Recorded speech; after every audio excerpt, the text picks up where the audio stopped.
Story 1. My roommate moved her homeless boyfriend into our house, and they tried to take over my lease. Now, they're finally getting evicted. My longtime friend Ashley and I had been renting together for nearly 3 years, and honestly, it was perfect. When I moved to this new city, I didn't know a soul, but Ashley introduced me to everyone and helped me build an entire social life from scratch. So when she couldn't afford to live anywhere decent on her own income, I had no problem covering about 75% of our expenses while she handled the social connections. It worked beautifully until everything went completely sideways this summer. The trouble started when Ashley's dog died suddenly. This wasn't just any pet. That dog was literally her entire world, like a child to her. I watched my friend completely fall apart in ways I'd never seen before. She started drinking heavily, picking fights over nothing, and hurling vicious insults at me during her drunken episodes. We basically stopped talking altogether, which is when she met this guy who would become the center of our disaster. I don't know much about Brandon, but what I saw made my skin crawl from day one. He's this massive guy, probably 6'4" and heavyset, but it wasn't his size that bothered me. It was his vibe. Something felt deeply wrong about him. When Ashley got arrested for driving under the influence about a month ago, Brandon bailed her out, and that's when he started showing up at our house every single day. At first, he'd just hang around the living room, walking around shirtless like he owned the place. I tried to avoid them both, but it became impossible when he started staying overnight. One night became 2, then 3, then suddenly this stranger was sleeping in my house every single night. When I finally confronted Ashley about it, she got defensive and told me it was her boyfriend and her house, so she could do whatever she wanted. But then I noticed his toiletries had appeared in our bathroom. That's when I realized this wasn't just a boyfriend staying over. This guy was moving in without anyone's permission. I reminded Ashley that our lease specifically limits guests to 14 nights in a 6-month period, and that's when her entire attitude shifted in the most disturbing way. Suddenly, Ashley started using phrases like, "I feel threatened," and "I feel unsafe," and "I need Brandon here for protection." None of this made any sense, because I'd been going out of my way to avoid both of them completely. I was leaving the house every evening after work, and not coming home until nearly midnight, just to avoid any contact. The only interaction I'd ever had with Brandon was asking him to please wear clothes in the common areas of our house when I found him practically in his underwear on our front porch. Her language change felt rehearsed, like someone was coaching her. She'd never spoken like this before, and it was completely divorced from reality. I started suspecting that Brandon was manipulating her into creating this narrative so they could justify him living here when the landlord inevitably told them he needed to leave. My suspicions were confirmed when I looked through Brandon's car window one night. The entire SUV was packed, and I mean completely filled, with clothes on hangers, shoes, personal belongings, everything. It looked exactly like someone who was living out of their vehicle. This guy was homeless and had manipulated my grieving, vulnerable friend into letting him move into our house. I reached out to our property agent, who I'd developed a friendly relationship with since we moved in. She'd already noticed Brandon's car there every single day and agreed to message Ashley about the guest restrictions. But I was terrified that Ashley would start lying about me being dangerous, claiming she needed Brandon for protection, and that our landlord would just decide this situation wasn't worth the hassle and cancel our lease entirely. I really loved this house and had already invested $6,000 in deposits and moving costs. Breaking the lease would mean losing thousands of dollars I didn't have and being forced to move from a beautiful home into some terrible apartment. So I started taking protective measures. I changed the Wi-Fi password since I paid all the utilities and locked up every single possession of mine, including all the plates, cookware, and silverware. When I demanded that Ashley start paying her fair share of 50%, instead of the 25% she'd been contributing, she made it crystal clear she had no intention of paying anything. Brandon was essentially getting free housing while I subsidized both of their lives, but at least I had documentation for potential legal action later. The situation escalated when our landlord, who actually lives right next door, sent Ashley a formal notice about the guest policy violations. Ashley promised that Brandon would leave after the 14-day limit, but on day 15, he was right back at our house like nothing had happened. When I confronted them about it, Brandon actually charged at me and tried to attack me, but Ashley held him back, Part of me almost hoped he would hit me so I could get the police involved, but he just stormed out and slammed our door hard enough to shake the house. After that confrontation, Brandon stopped staying overnight but continued basically living at our house anyway. He'd arrive every afternoon around 3 o'clock and wouldn't leave until nearly midnight. They completely trashed the kitchen and bathroom daily, leaving me to clean up after them just so I could cook my own meals and take showers. I was absolutely miserable and had basically accepted that this nightmare would be my reality until our lease ended next summer. For weeks, I lived like a prisoner in my own home. I had no internet access in the common areas, no kitchen supplies, and couldn't relax in my own living space because these two were always there, making noise, making messes, and treating the place like their personal hangout spot. Ashley and I went from being close friends to complete enemies, and she seemed to take pleasure in making my life as difficult as possible. But 2 weeks ago, Ashley finally made the mistake I'd been waiting for. She had Brandon stay overnight again, violating the agreement she'd made with our landlord. I documented everything and sent proof to our property agent, who texted me back saying, "Woohoo, you're free."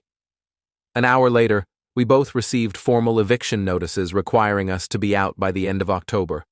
By complete coincidence, Ashley and I were both at the same sports bar when the eviction notices arrived. It's this huge, multi-story place where tons of our mutual friends hang out, and Ashley came upstairs screaming at me in front of everyone. She was cursing me out and telling anyone who would listen that I had gotten us evicted because I went whining to the landlord instead of handling things like an adult.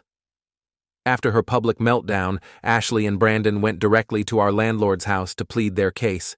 Ashley actually tried to convince our landlord to evict just me and let Brandon move in as her replacement, claiming that I was the one causing all the problems and that they were the innocent victims in this situation.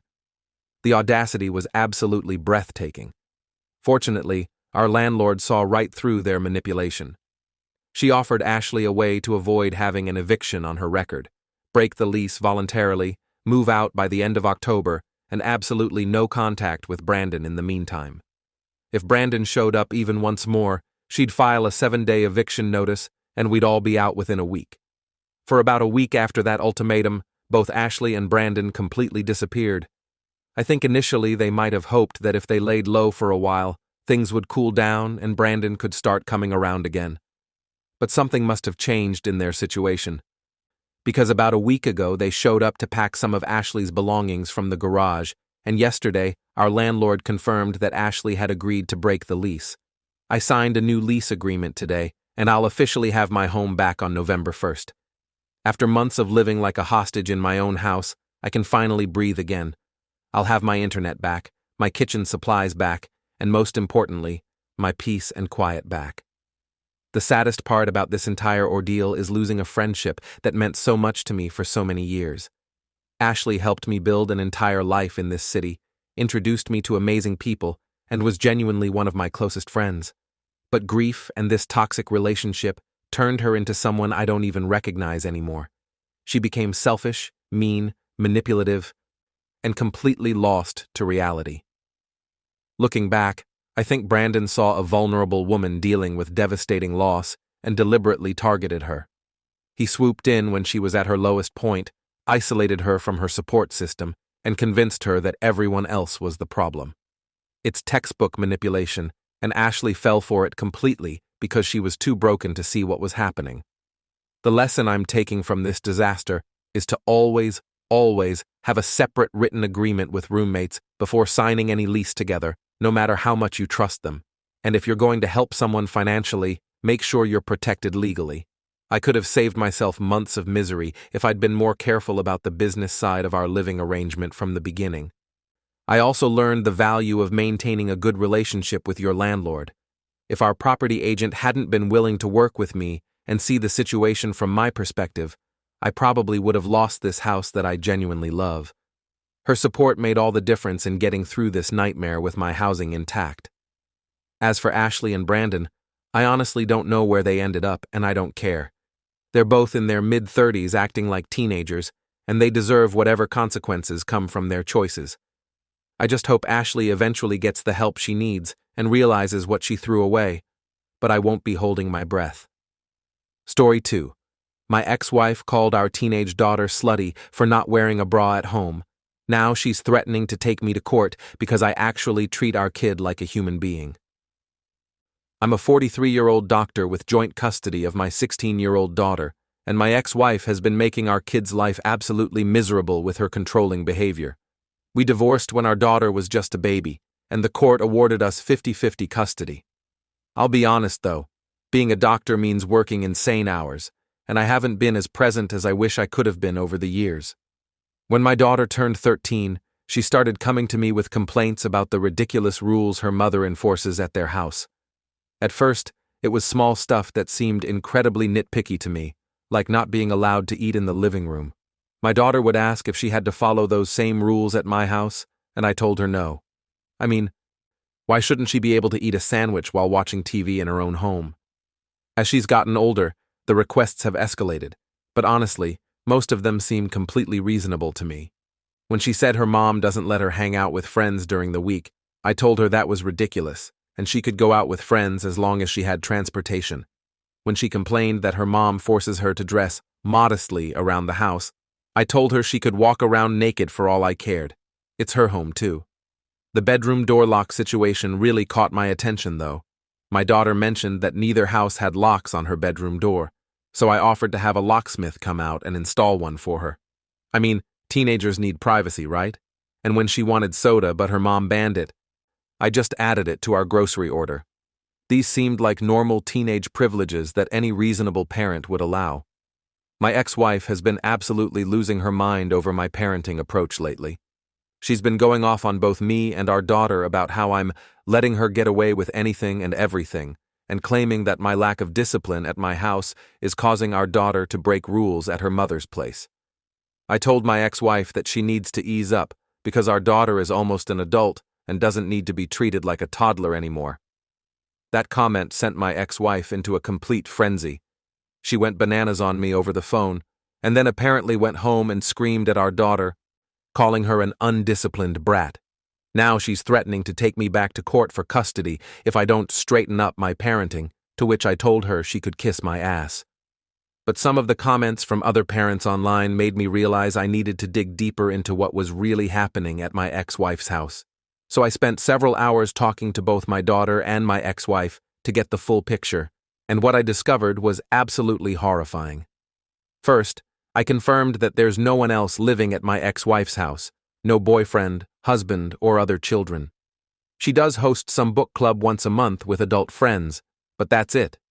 So the modesty rules aren't about protecting my daughter from inappropriate male attention in the household. When I asked my ex-wife directly why she won't allow a lock on our daughter's bedroom door, her exact words were, "I'm not going to give her the ability to hide her drugs or boyfriends she's sleeping with." This immediately raised red flags for me, because my daughter has never shown any signs of drug use or inappropriate sexual behavior. The friend situation is equally controlling. My ex-wife doesn't let our daughter see friends during school nights because she claims they're distractions, even though our daughter's report card shows she's doing perfectly fine academically. There's no logical reason for this restriction other than control, but the clothing and modesty issues are where things get really disturbing. My ex-wife doesn't just control what our daughter wears. She won't let her use makeup or even watch age-appropriate media that she deems too adult. My daughter told me that her mother called her attire slutty because she was wearing a shirt without a bra at home. When I confronted my ex-wife about this, she denied saying it, but knowing her personality, I absolutely believe our daughter is telling the truth. To verify that I wasn't being manipulated, I asked my daughter if she'd be okay with me searching her room.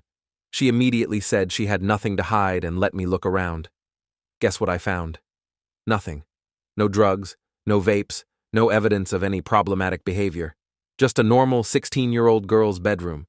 I also asked if she'd be comfortable with me putting Life 360 tracking on her phone, and she handed it over without hesitation, saying again that she has nothing to hide. This told me that my daughter isn't trying to get away with dangerous behavior.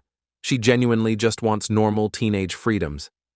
During our conversation, my daughter did admit that she's been acting out at her mother's house recently, but honestly, I can't blame her.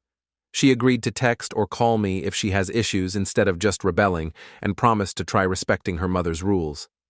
but she specifically asked me to talk to her mother about the body-shaming comments, saying that her mother's behavior makes her feel like she's being sexualized, which makes her extremely uncomfortable.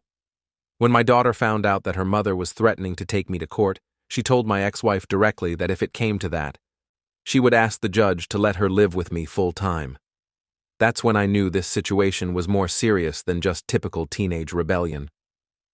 Over the following week, I had extensive discussions with my ex-wife about our daughter's concerns. My ex-wife's position is that she has to be extremely strict so our daughter doesn't turn out bad. She controls every aspect of our daughter's life. No makeup, no weekday friends, restricted food and drinks, censored media, no privacy in her bedroom, restricted clothing choices, and requiring our daughter to text her every single hour when she's out on weekends, detailing exactly who she's with, where she is, and what they're doing. When I talked to my daughter about life at her mother's house, she described feeling constantly watched and stressed. She said she feels like she has no freedom or autonomy and is completely at her mother's mercy. She admitted to acting out recently, but frankly, I understand why. I consulted with a female coworker who has 3 daughters about this situation, and she immediately expressed concern that my ex-wife might be mentally abusing our daughter. After hearing all the details, I have to agree. The level of control, the body-shaming comments, the complete violation of privacy, it's not normal parenting, it's psychological abuse. I tried to find middle ground by explaining to my daughter that some of her mother's rules, like not eating in the living room, are reasonable household preferences that she needs to respect, even if she doesn't like them. But the bigger issues, the clothing policing, the privacy violations, the friend restrictions, those needed to be addressed directly with my ex-wife. My daughter was very clear about what bothered her most: the constant commentary about her body and clothing choices, the lack of privacy with no bedroom lock and random searches, and the excessive restrictions on her social life and constant tracking demands. When I asked why she wanted a lock on her bedroom door, my daughter gave me way more information than I needed, but essentially, she just wants normal teenage privacy and time alone. When I asked my ex-wife again about the lock, she repeated her paranoid concerns about hiding sex, drugs, and secrets. But the real issue became clear when my daughter revealed that her mother regularly barges into her room and searches through her personal belongings without permission. This explained why my ex-wife doesn't know some of the things my daughter has confided in me, like the fact that she's bisexual. My daughter can't trust her mother with personal information because her mother violates every boundary and treats her like a criminal suspect rather than a developing young adult. The clothing issue is where my ex-wife's behavior becomes truly inappropriate. At my house, I couldn't care less what my daughter wears when we're home. She usually walks around in a t-shirt and boxer shorts, sometimes regular clothes, sometimes she goes nude, sometimes she wears those full-body pajama suits. I don't give it a second thought because she knows the basic rules: wear normal clothes when leaving the house and when we have guests over. But my ex-wife has been making incredibly inappropriate and sexualized comments about our daughter's body and clothing choices. She's called our 16-year-old daughter slutty, said she flaunts herself like a stripper, and criticized her for not being a modest woman. When I confronted my ex-wife about this psychological abuse, we exchanged some very heated words. The breaking point came during our most recent custody swap. My daughter immediately went to her room and locked herself in, which was unusual for her. After about an hour, I knocked on her door and found her crying. When I asked what was wrong, she told me that my ex-wife had threatened to take me to court and ensure I won't see her again. I spent the next hour consoling my heartbroken daughter while she cried into my shirt, and I realized that my ex-wife has escalated from psychological abuse to emotional terrorism. She's now using our daughter's relationship with me as a weapon to try to force compliance with her unreasonable demands. So here's where we stand now. I have a teenage daughter who feels safe, trusted, and respected at my house, but lives in fear and constant surveillance at her mother's house. My ex-wife is threatening legal action because I treat our daughter like a human being with basic rights to privacy and reasonable freedoms instead of like a prisoner. My daughter has made it clear that if this goes to court, she wants to live with me full-time, and honestly, after everything I've learned about her mother's treatment of her, I think that might be the best outcome. No 16-year-old should have to live under that level of control and psychological manipulation. I'm done trying to find compromise with someone who thinks calling her own daughter a slut is acceptable parenting. My ex-wife wants a custody battle? Game on. Story 3. My male roommates called me slutty for wearing tank tops at home. Then I found out the real reason they were talking about me. I'm a 20-year-old college student living in a house with 3 guys and 1 other girl, and up until recently, we all got along pretty well. Yesterday completely shattered that comfortable dynamic when I accidentally overheard a conversation that made me question everything about our living situation. I was upstairs in my room when I heard the 3 guys talking downstairs. They didn't realize I was home, which is probably why they felt comfortable having this particular discussion. They were laughing and joking about how slutty I dress around the house, with one of them saying I must be so desperate to hook up with one of them. They were actually making bets about which one of them I was supposedly trying to attract. I felt sick to my stomach listening to this. Around the house, I typically wear shorts and tank tops because they're comfortable, and sometimes crop tops when it's really hot. I'm not trying to dress sexy or get anyone's attention. I'm literally just wearing standard clothes you'd find at any store like H&M or Forever 21. These are the same outfits I wear to class, to hang out with friends, basically everywhere. The hypocrisy of the whole situation made it even worse. I've seen these same guys walking around downstairs in nothing but boxers or completely shirtless, and I never thought twice about it. I assumed we were all adults who could be comfortable in our own home without it being a big deal. But apparently, there's a completely different standard for me as the only single woman in the house. What made it even more confusing was that one of the guys has a girlfriend who dresses way more revealing than I do. She wears extremely low-cut shirts and tiny shorts, but somehow that's perfectly fine, while my regular summer clothes make me a slut in their eyes. I have nothing against how she dresses. I think people should wear whatever makes them comfortable, but the double standard was impossible to ignore. Here's the part that would have been hilarious if it wasn't so frustrating. I'm in a long-distance relationship with my girlfriend.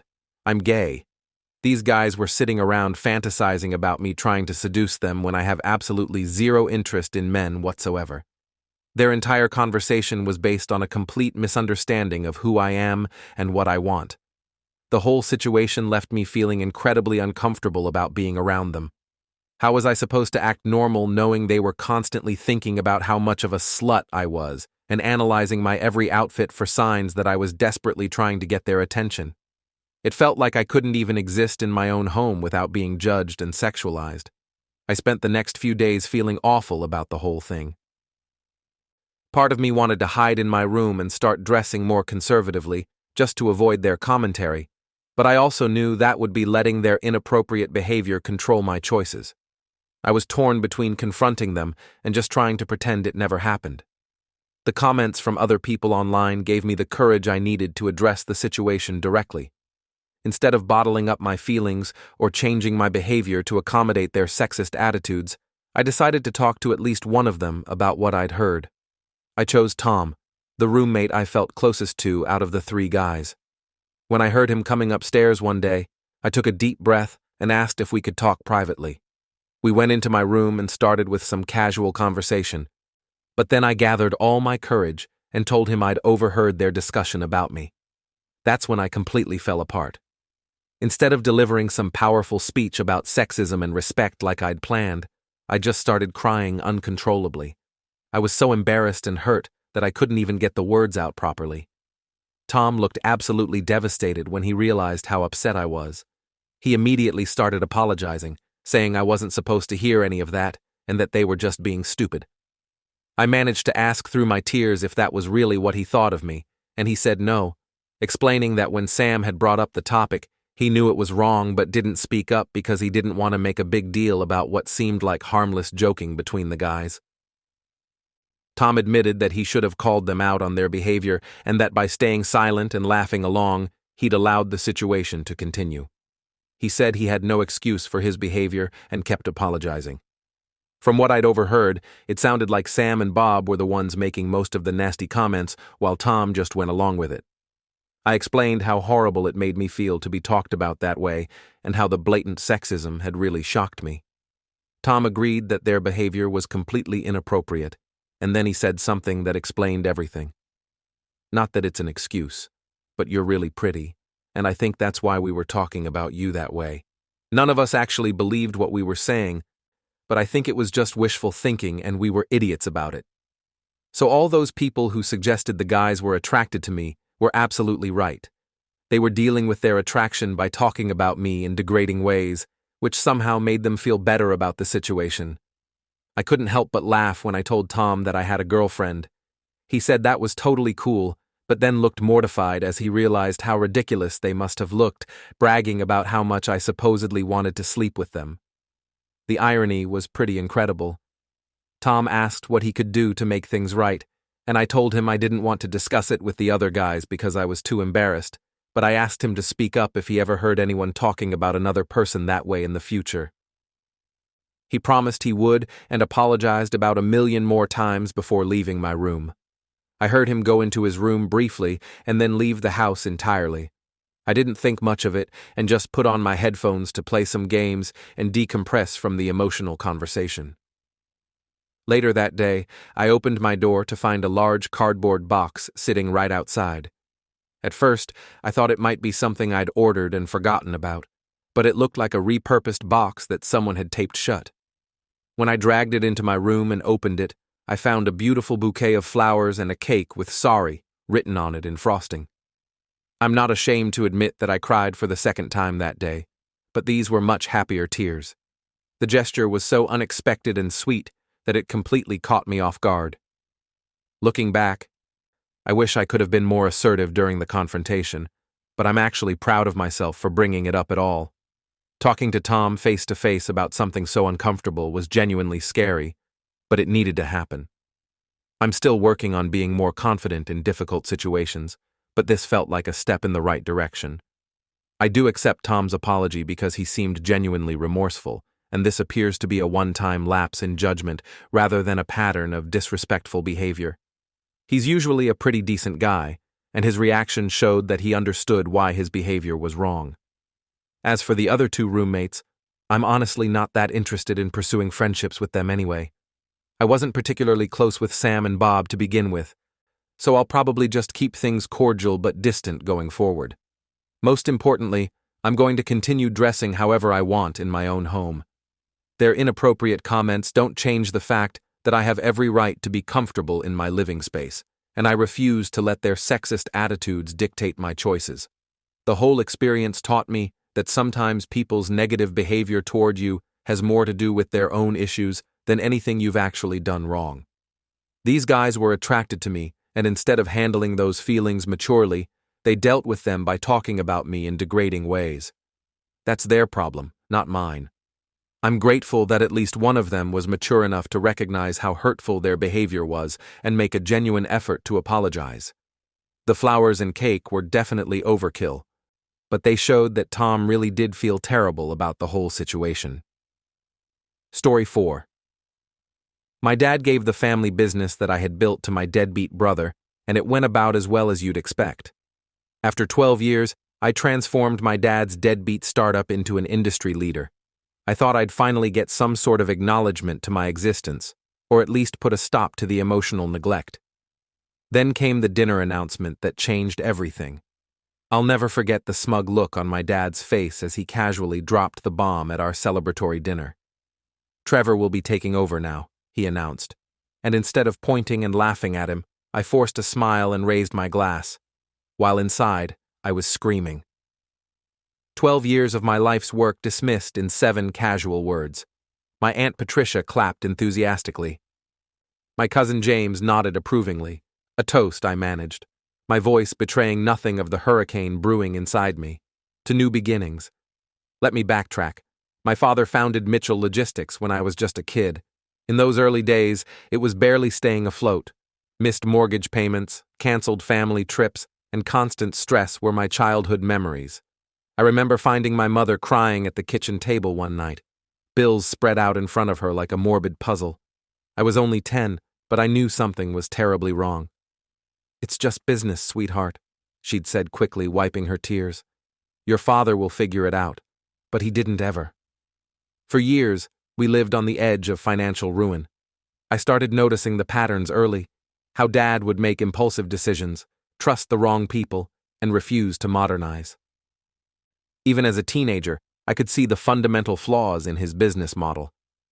When I finished my MBA at 25, I begged him to let me join the company. He reluctantly agreed, probably assuming I'd fail. I still remember his dismissive tone when he showed me to a tiny windowless office on my first day. "Don't expect any special treatment, you hear?" And instead of special treatment, I worked longer hours than anyone else. I started by simply observing, learning every aspect of the business from the ground up. I spent nights in the warehouse, identifying inefficiencies in our inventory management. I took clients to dinner on my own dime, building relationships Dad had neglected. I revolutionized everything. I modernized our outdated systems, secured contracts with Fortune 500 companies, expanded operations coast to coast, and implemented cutting-edge tech solutions that our competitors couldn't match. What was once a failing regional shipper became a $75 million national powerhouse, all because of my blood, sweat, and tears. There were pivotal moments along the way, like the time I convinced Axion Technologies, a rising tech giant, to switch from their established logistics partner to us. Dad had scoffed when I proposed targeting them. "Don't waste your time." But I'd spent months researching their pain points, developing a customized solution, and building a relationship with their procurement director. When I finally landed the contract worth $12 million annually, Dad barely acknowledged the achievement. "Lucky break," he'd muttered. Then there was the West Coast expansion that Dad had resisted for years, claiming the market was too competitive. I put together a comprehensive business case, secured financing, and launched our Los Angeles operations against his wishes. Within 18 months, our California division was outperforming our original headquarters. The company grew exponentially under my leadership. Employees who'd been ready to jump ship found new motivation. Our industry reputation soared. Even our competitors grudgingly acknowledged Mitchell Logistics as the new standard bearer. Through it all, I kept waiting for Dad to recognize what I'd accomplished, to finally say, "You were right, Sophie. You saved this company." That recognition never came. And yet, there we were at dinner, surrounded by relatives and business associates. As Dad handed my company to Trevor, who had spent the last decade bouncing between failed startups and finding himself while I was working 80-hour weeks. The table erupted in congratulations for Trevor, who feigned humility with downcast eyes. I knew better. My brother had never cared about logistics or operations. He cared about status and power. He wanted the title without any of the work. "To Trevor," I said, lifting my glass while keeping my voice steady. The others joined, oblivious to the hurricane brewing inside me, and what happened next went better than I could have ever imagined. Mom caught my eye from across the table. Unlike Dad, she'd witnessed my dedication firsthand, but as always, she wouldn't intervene. Her slight frown and apologetic glance told me everything I needed to know. She disagreed with Dad's decision, but wouldn't challenge it publicly. Trevor met my gaze with a barely concealed smirk. That's when I realized this wasn't just Dad's traditional son inherits the business mentality. My brother had orchestrated this, positioning himself as the prodigal son who'd finally found his calling. I excused myself to the restroom, needing a moment alone. The marble countertop felt cool against my palms as I leaned forward, staring at my reflection. The woman looking back at me wasn't the eager-to-please daughter who'd joined the company 12 years ago. She was harder now, smarter, and absolutely done with being overlooked. "You've earned this," I whispered to myself, "and you're not going to let them take it away." When I returned to the table, the conversation had shifted to Trevor's vision for the company's future. He was talking about strategic pivots and market disruption, buzzwords he'd clearly memorized but didn't understand. "I think we need to consider more aggressive acquisition strategies," he was saying. "Maybe look at some of our competitors in the Midwest." I nearly choked on my wine. We'd specifically avoided acquisitions because our organic growth model was working perfectly. Trevor had no idea what he was talking about. Dad was nodding enthusiastically. Trevor's got some bold ideas. Fresh perspective. I couldn't help myself. Interesting approach. I interjected smoothly, though. Our current market penetration strategy has yielded 27% year-over-year growth. What specific advantages do you see in shifting to acquisitions, Trevor? His smile faltered. Well, it's about scale and market share. We've doubled our market share in the last 3 years without a single acquisition, I pointed out. Our return on capital is industry-leading because we haven't taken on the debt that typically comes with aggressive acquisition strategies. An uncomfortable silence fell over the table. Dad cleared his throat. Sophie, this isn't a strategy session. We're celebrating tonight. Of course, I replied with a practiced smile, just curious about the new direction. What neither of them realized was that while Dad was playing figurehead and Trevor was playing he apparent, I'd been quietly fortifying my position within the company structure. Over dessert, my Uncle Frank, Dad's brother, and a minor shareholder pulled me aside. This can't have been easy for you, he said quietly, genuine concern in his eyes. Frank had always been the more perceptive of the Mitchell brothers. It's fine, I lied. Trevor will need guidance. Frank studied my face. You know, your father wasn't always the best at recognizing talent, even in his own family. When we were kids, he never noticed when I was better at something than him. I appreciated the validation. Subtle as it was. History repeats itself, I guess. Sometimes, Frank nodded, and sometimes someone comes along who changes the pattern. His words stayed with me as we said our goodbyes. Trevor was already planning a celebration after party with his friends. Dad was basking in congratulations from his golf buddies. Mom hugged me tightly. He means well, she whispered in my ear. No, he doesn't, I replied softly. But that's okay. I don't need him to. That night, I didn't sleep. By 3 a.m., I was reviewing every contract, shareholding agreement, and legal document I'd meticulously archived over the years. I pulled up the executive shareholding agreement from my private safe, the document Dad had signed without thoroughly reading when we needed emergency capital during the West Coast expansion. I traced my finger along his signature, remembering how dismissive he'd been about the legal mumbo-jumbo, as he called it. Just handle it, Sophie, he'd said impatiently. I trust you know what you're doing. Oh, I did. I certainly did. By dawn, I had my strategy mapped out. I wasn't just fighting for my position. I was fighting for the company I'd built from the ashes of Dad's failures. The company that now employed over 200 people who depended on sound leadership. The company that clients trusted because of the systems and relationships I'd established. The next morning, I arrived at Mitchell Logistics headquarters at my usual 8:45. The atmosphere was different. Hushed whispers, averted gazes, uncertain smiles. News travels fast in family businesses. Kelly, my assistant for the past 6 years, met me at the elevator with a coffee and a pained expression. I heard about last night, she said quietly. I'm so sorry. Don't be, I replied, taking the coffee. Nothing's changing.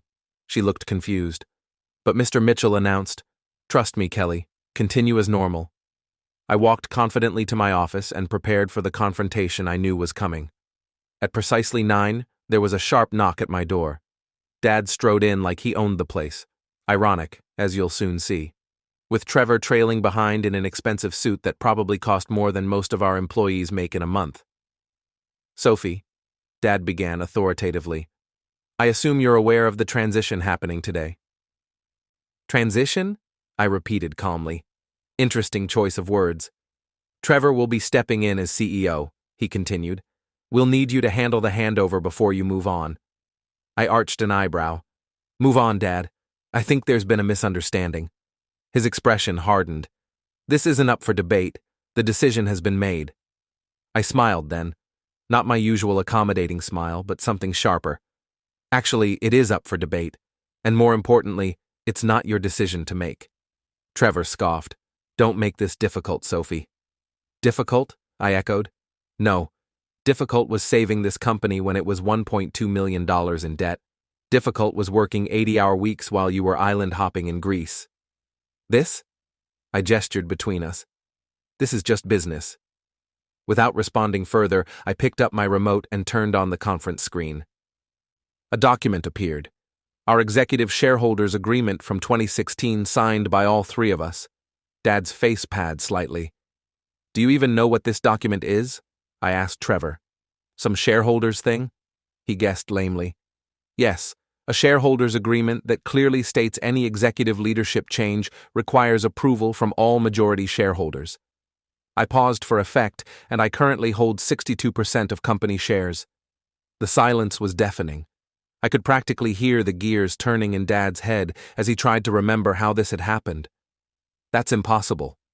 Trevor sputtered, stepping closer to the screen. Actually, it's very possible, I replied. Remember the capital injection we needed for the West Coast expansion in 2018, Dad? You signed over 15% of your shares to me. And in 2020, during that supplier lawsuit, another 12% was transferred as collateral that you never reclaimed. Add that to my original 35%. Dad's jaw clenched tight. Trevor was panicking. You're bluffing, he accused. I slid another document across the desk. Our most recent state filing. Feel free to verify. Trevor snatched the paper, his face draining of color as he read. Dad, she can't do this. But Dad remained silent because he knew I could. I had legally outmaneuvered him. You planned this all along, Dad finally said, his voice low with anger. You manipulated me. I met his gaze squarely. I protected the company. I protected my interests. If you define that as manipulation, so be it. But I never lied to you. You just never bothered to read what you were signing. Trevor threw the document back on my desk. This is a betrayal. After everything Dad's done for you, I laughed. The sound sharp and without humor. What exactly has he done for me? Trevor given me an opportunity. I earned that. A position in the company. I created my own role and proved my value 1,000 times over. Recognition. I shook my head. That never came. So please enlighten me about what I should be grateful for. I stood up. I'm not firing you, Trevor. I wouldn't want to force you to actually earn a living. You can report to me and learn the business you claim to care about, or I gestured toward the door. You're free to leave. Trevor looked frantically at Dad, but for once our father had no solution because this wasn't his company anymore. It was mine. The stunned silence in my office felt like a physical weight. Trevor clutched the legal document, knuckles white, while Dad stood rigid, calculating his next move. There wasn't one. So that's it. Trevor finally spat. You're just taking everything. I laughed without humor. Taking? I built this company from nothing. Every contract, every innovation, every dollar of growth came from my work while you were busy failing at your little ventures. I'm not taking anything. I'm keeping what I earned. You were allowed to build it. Trevor shot back. Dad gave you that chance when no one else would have. Is that what he told you? I asked. That he did me some great favor by letting me save his failing business. Interesting revision of history. Dad broke his silence. You're making a mistake, Sophie. Families should stick together. Do you really want to burn this bridge? I met his gaze directly. You burned that bridge when you made your decision without me. Business is bigger than one person, he argued. We can find a solution for everyone. I agree completely. That's why I'm offering you both options. I turned to Trevor. You can stay in an advisory role with a generous salary, but no executive authority, or you can walk away. I'll buy your shares at market value so you can fund whatever new project catches your fancy. And what about Dad? Trevor demanded. Same options. Stay as chairman emeritus, a figurehead role with no operational decision-making power, or sell his remaining shares and retire completely. Dad scoffed. You're acting like you hold all the cards. I do. The silence stretched until Dad shook his head. I never thought you'd do this. Not to your own family. His words stung, but I didn't flinch. He was the one who tried to push me aside after everything I'd done. Family? I repeated softly. When did that matter to you, Dad? Was it family consideration when you dismissed every idea I brought to the table until it succeeded despite your resistance? Was it family loyalty when you never once acknowledged that I saved this company? Or was it family first when you decided to hand over my life's work to Trevor without even a conversation with me? Dad had no answer. Your hypocrisy is showing, I continued. Family only seems to matter when it's convenient for you. Trevor stormed out first, slamming the door hard. I knew he'd go straight to our relatives, painting himself as the victim. I didn't care. I wasn't fighting for their approval anymore. Dad lingered. "You've changed," he said quietly. "No, Dad. I just finally stopped pretending." He moved toward the door, then paused. "Your grandfather founded this company with nothing but a truck and a dream. He wanted it to be something that brought our family together, not tore it apart. Grandfather died when I was 3, I reminded him. But from what everyone tells me, he was a fair man who recognized hard work and rewarded loyalty. Maybe that's the family tradition you should have focused on preserving." After they left, I sat alone in my office. I should have felt victorious. But there was an ache beneath my triumph. Some small part of me had always craved Dad's recognition, had believed that if I worked hard enough, he'd finally see me as worthy. But he never really looked. Now he had no choice but to see me for what I truly was. Not his daughter, not a temporary caretaker, but the rightful leader of Mitchell Logistics. I spent the rest of the morning calling key executives one by one into my office. These were people I'd worked alongside for years, many of whom I'd personally hired or promoted, and I'd earned their respect through consistent results and fair leadership, not through family connections. "I'm sure you've heard some conflicting information today," I said to each of them. "Let me be clear. I remain CEO of Mitchell Logistics. The company structure and your reporting lines remain unchanged." Most responded with visible relief. A few seemed uncertain. One, Richard from sales, always Dad's golf buddy, asked directly, but Mr. Mitchell announced Trevor would be taking over. "Mr. Mitchell was mistaken about his authority to make that decision," I replied calmly. "The legal ownership of this company gives me final say on leadership appointments." By noon, I'd heard Trevor had cleaned out his desk and left the building. Dad had apparently retreated to his country club to process. I was focused on damage control. The battle wasn't over. By the next morning, I could feel the unease rippling through the company. Dad and Trevor were working the Whisper Network, calling board members, senior executives, family friends, painting me as cold, ruthless, disloyal. James from the legal department stopped by my office, closing the door behind him. "I thought you should know," he said in a low voice. "Your father's been calling board members. He's trying to convene an emergency session to contest your control." "On what grounds?" I asked, unsurprised. "He's claiming you manipulated him into signing over his shares without full disclosure. There's talk of potential legal action." I nodded. "Thanks for the heads up, James." After he left, I pulled up our corporate bylaws. Dad could try to contest the share transfers, but the documentation was meticulous. Every signature was properly witnessed. Every agreement crystal clear in its language.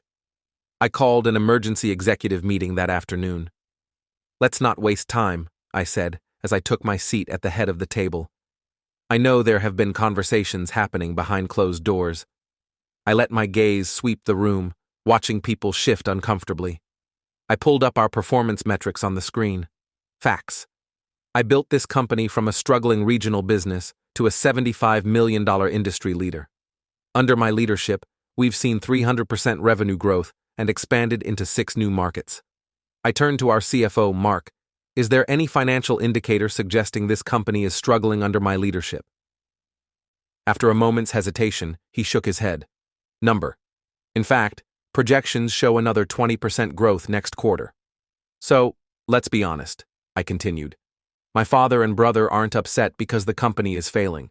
They're upset because they expected me to step aside for Trevor regardless of qualifications or results." I paused, letting that sink in. These were smart business people. They understood merit and results. "Many of you have been with Mitchell Logistics longer than I have," I acknowledged. "You remember where we were 12 years ago?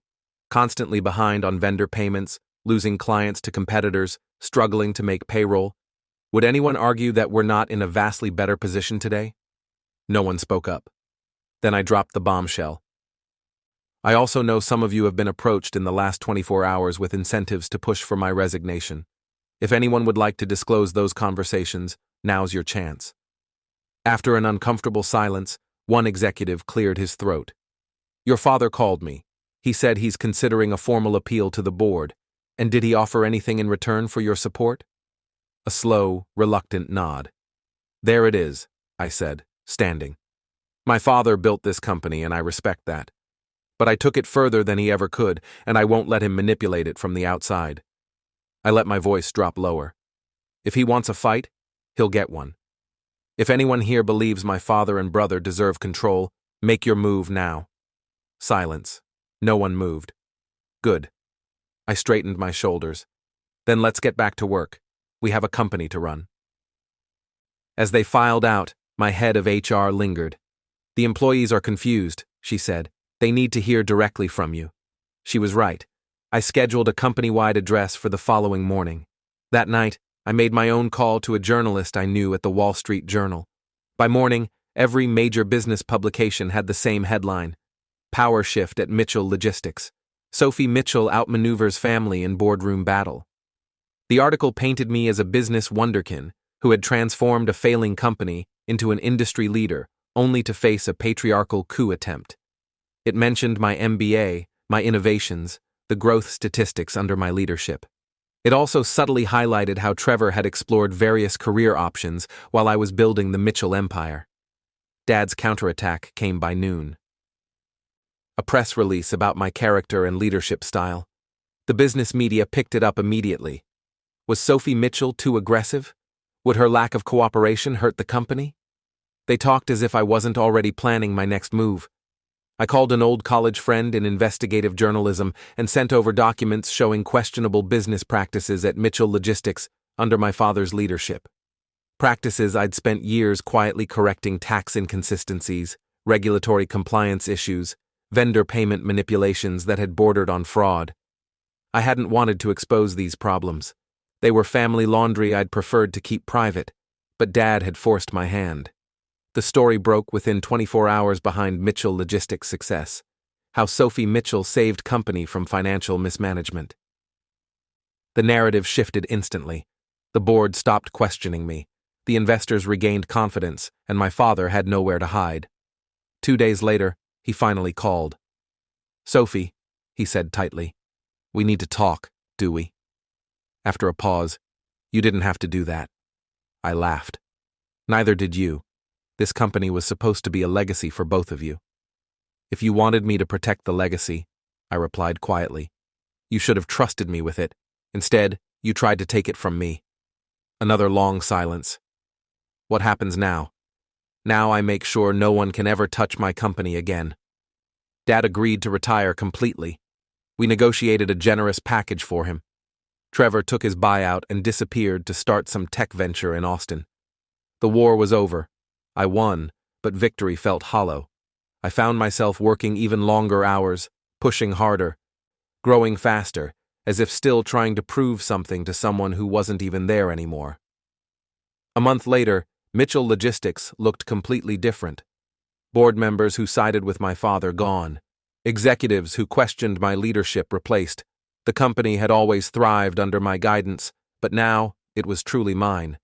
I introduced initiatives Dad had always rejected, modernized systems he deemed unnecessary, expanded into markets he feared. Within 6 months, profits soared. Within a year, we crossed the $100 million mark. At the company holiday party that December, I looked around at the hundreds of employees celebrating our best year ever. These were my people now, loyal to me, not to the Mitchell name or the old guard. As I gave my speech thanking them for their hard work, I finally felt the satisfaction I'd been missing. This wasn't about proving my father wrong anymore. It was about proving myself right. On Christmas Day, I drove to my parents' house for the first time since the takeover. Mom answered the door, her surprise evident. "Sophie, I didn't think I brought pie," I said simply, holding up the dessert. Dad was in his study, pretending to read. He looked up when I entered, his expression unreadable. "Merry Christmas," I said. He nodded. "Didn't expect to see you here. Thought it was time." We made stiff small talk through dinner. After dessert, Dad excused himself to his study again. I followed him. Running away, I asked from the doorway.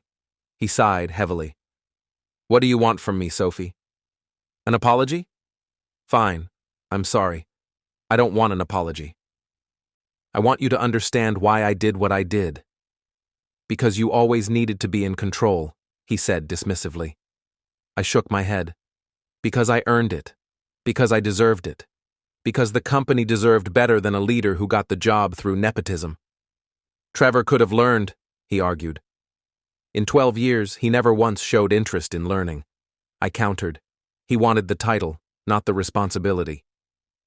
Dad stared out the window at the snow-covered lawn. I just wanted what was best for the company. No, I said softly. You wanted what was traditional. The son inherits the business. That was never about what was best for Mitchell Logistics. A year after the coup, I invited him to a formal dinner meeting, our first real conversation since his retirement. He looked different, quieter, less commanding. I read about your Asia-Pacific expansion, he said over his scotch. Smart move, I know, I replied simply.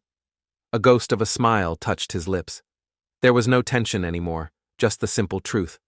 He had tried to push me aside, and I had proven him wrong. The Singapore office is already exceeding projections, I added. Turns out there was a huge untapped market there. I was always conservative about international expansion, he admitted. Too many variables. Sometimes the biggest risks bring the biggest rewards. He nodded slowly. Your instincts were always better than mine. I just couldn't see it.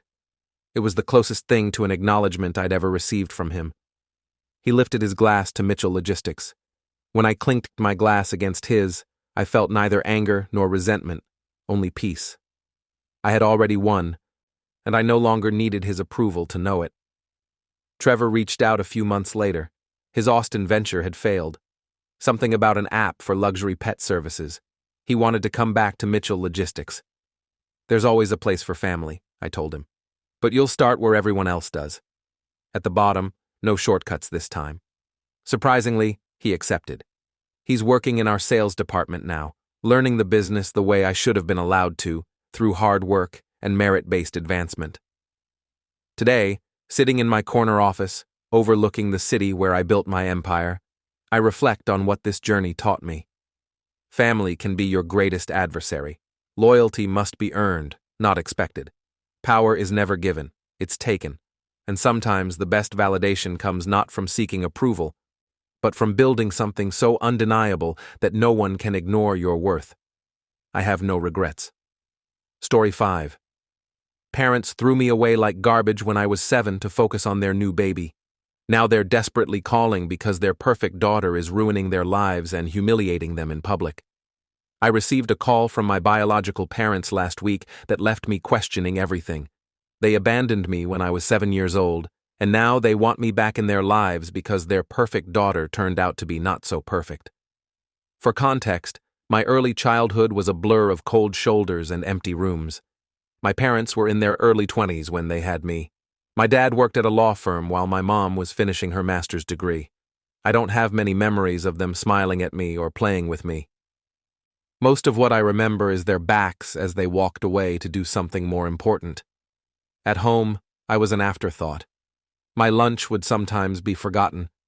My school projects remained unfinished, and my questions went unanswered.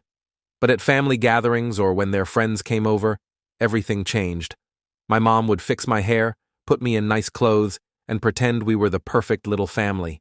My dad would throw a ball with me in the yard, asking about school loud enough for the neighbors to hear. It was all a show. I once told my grandma that my parents never talked to me at home. That night, I heard my parents arguing in the kitchen. The next day, my father sat me down and explained that family business stays within our walls. If I ever told anyone about our home life again, there would be serious consequences. By first grade, I was struggling. My teacher sent notes home about my declining grades and behavior issues. I had trouble sitting still, often forgot my homework, and got into fights with other kids. The notes were met with yelling at home. No questions about why I was acting out, just punishment. My dad took away my toys, and my mom made me stand in the corner for hours. After a few months of this, I realized that misbehaving was the only way to get my parents to acknowledge me. Being good got me nothing. Being bad at least got me something. So, I doubled down. I knocked over displays at stores, talked back to teachers, and refused to do my work. It wasn't that I wanted to be bad. I just wanted them to see me. Around my 7th birthday, we had a small party at home. Just my parents and me. No other kids, no relatives. In the middle of opening my 3 presents, My mom suddenly announced she was pregnant. My father's face lit up in a way I had never seen before. They hugged and completely forgot I was sitting there with half-unwrapped gifts. That was the first time I'd ever seen them truly happy about anything family-related. 3 weeks later, I came home from school to find my mom packing my clothes into a suitcase. When I asked what was happening, she didn't answer. My dad came in later and told me I was going to live with Aunt Patricia, my mom's older sister, who lived several hours up the coast. He explained that I wasn't thriving in their home and they wanted what was best for me. I begged them to let me stay. I promised to be better, to be quiet, to get good grades. I clung to my dad's leg as he tried to walk away. I screamed until my throat hurt. My mom never looked at me. She just continued folding my clothes as if I wasn't even there. The next day, we drove to Aunt Patricia's house. I tried every bargaining technique a 7-year-old could think of. I promised to eat all my vegetables. I promised to never ask for toys. I promised to be invisible if that's what they wanted. Nothing worked. They had made their decision. Aunt Patricia owned a small bed and breakfast by the coast. She was unmarried with no children of her own. She greeted me with a warm hug and showed me to a room decorated with seashells and a blue bedspread. My parents stayed for 2 days helping me settle in, though they spent most of the time chatting with Aunt Patricia in the kitchen while I sat alone in my new room. When they finally left, something in me broke. I spent the next 3 weeks barely eating, barely sleeping, and Patricia would sit next to my bed for hours, telling me stories about the ocean or the guests who stayed at her B&B. She never pushed me to talk or to feel better. She was just there. And Patricia tried to arrange phone calls with my parents, but they rarely answered. When they did, the conversations were short and awkward. They asked about my grades, but never about how I was feeling. After a few months, the calls stopped completely. Something strange happened as time passed. I realized I didn't miss my parents. Life with Aunt Patricia was calm and predictable. She asked me about my day and actually listened to my answers. She helped me with homework without sighing or checking her watch. She put my drawings on the refrigerator and bragged about me to her guests.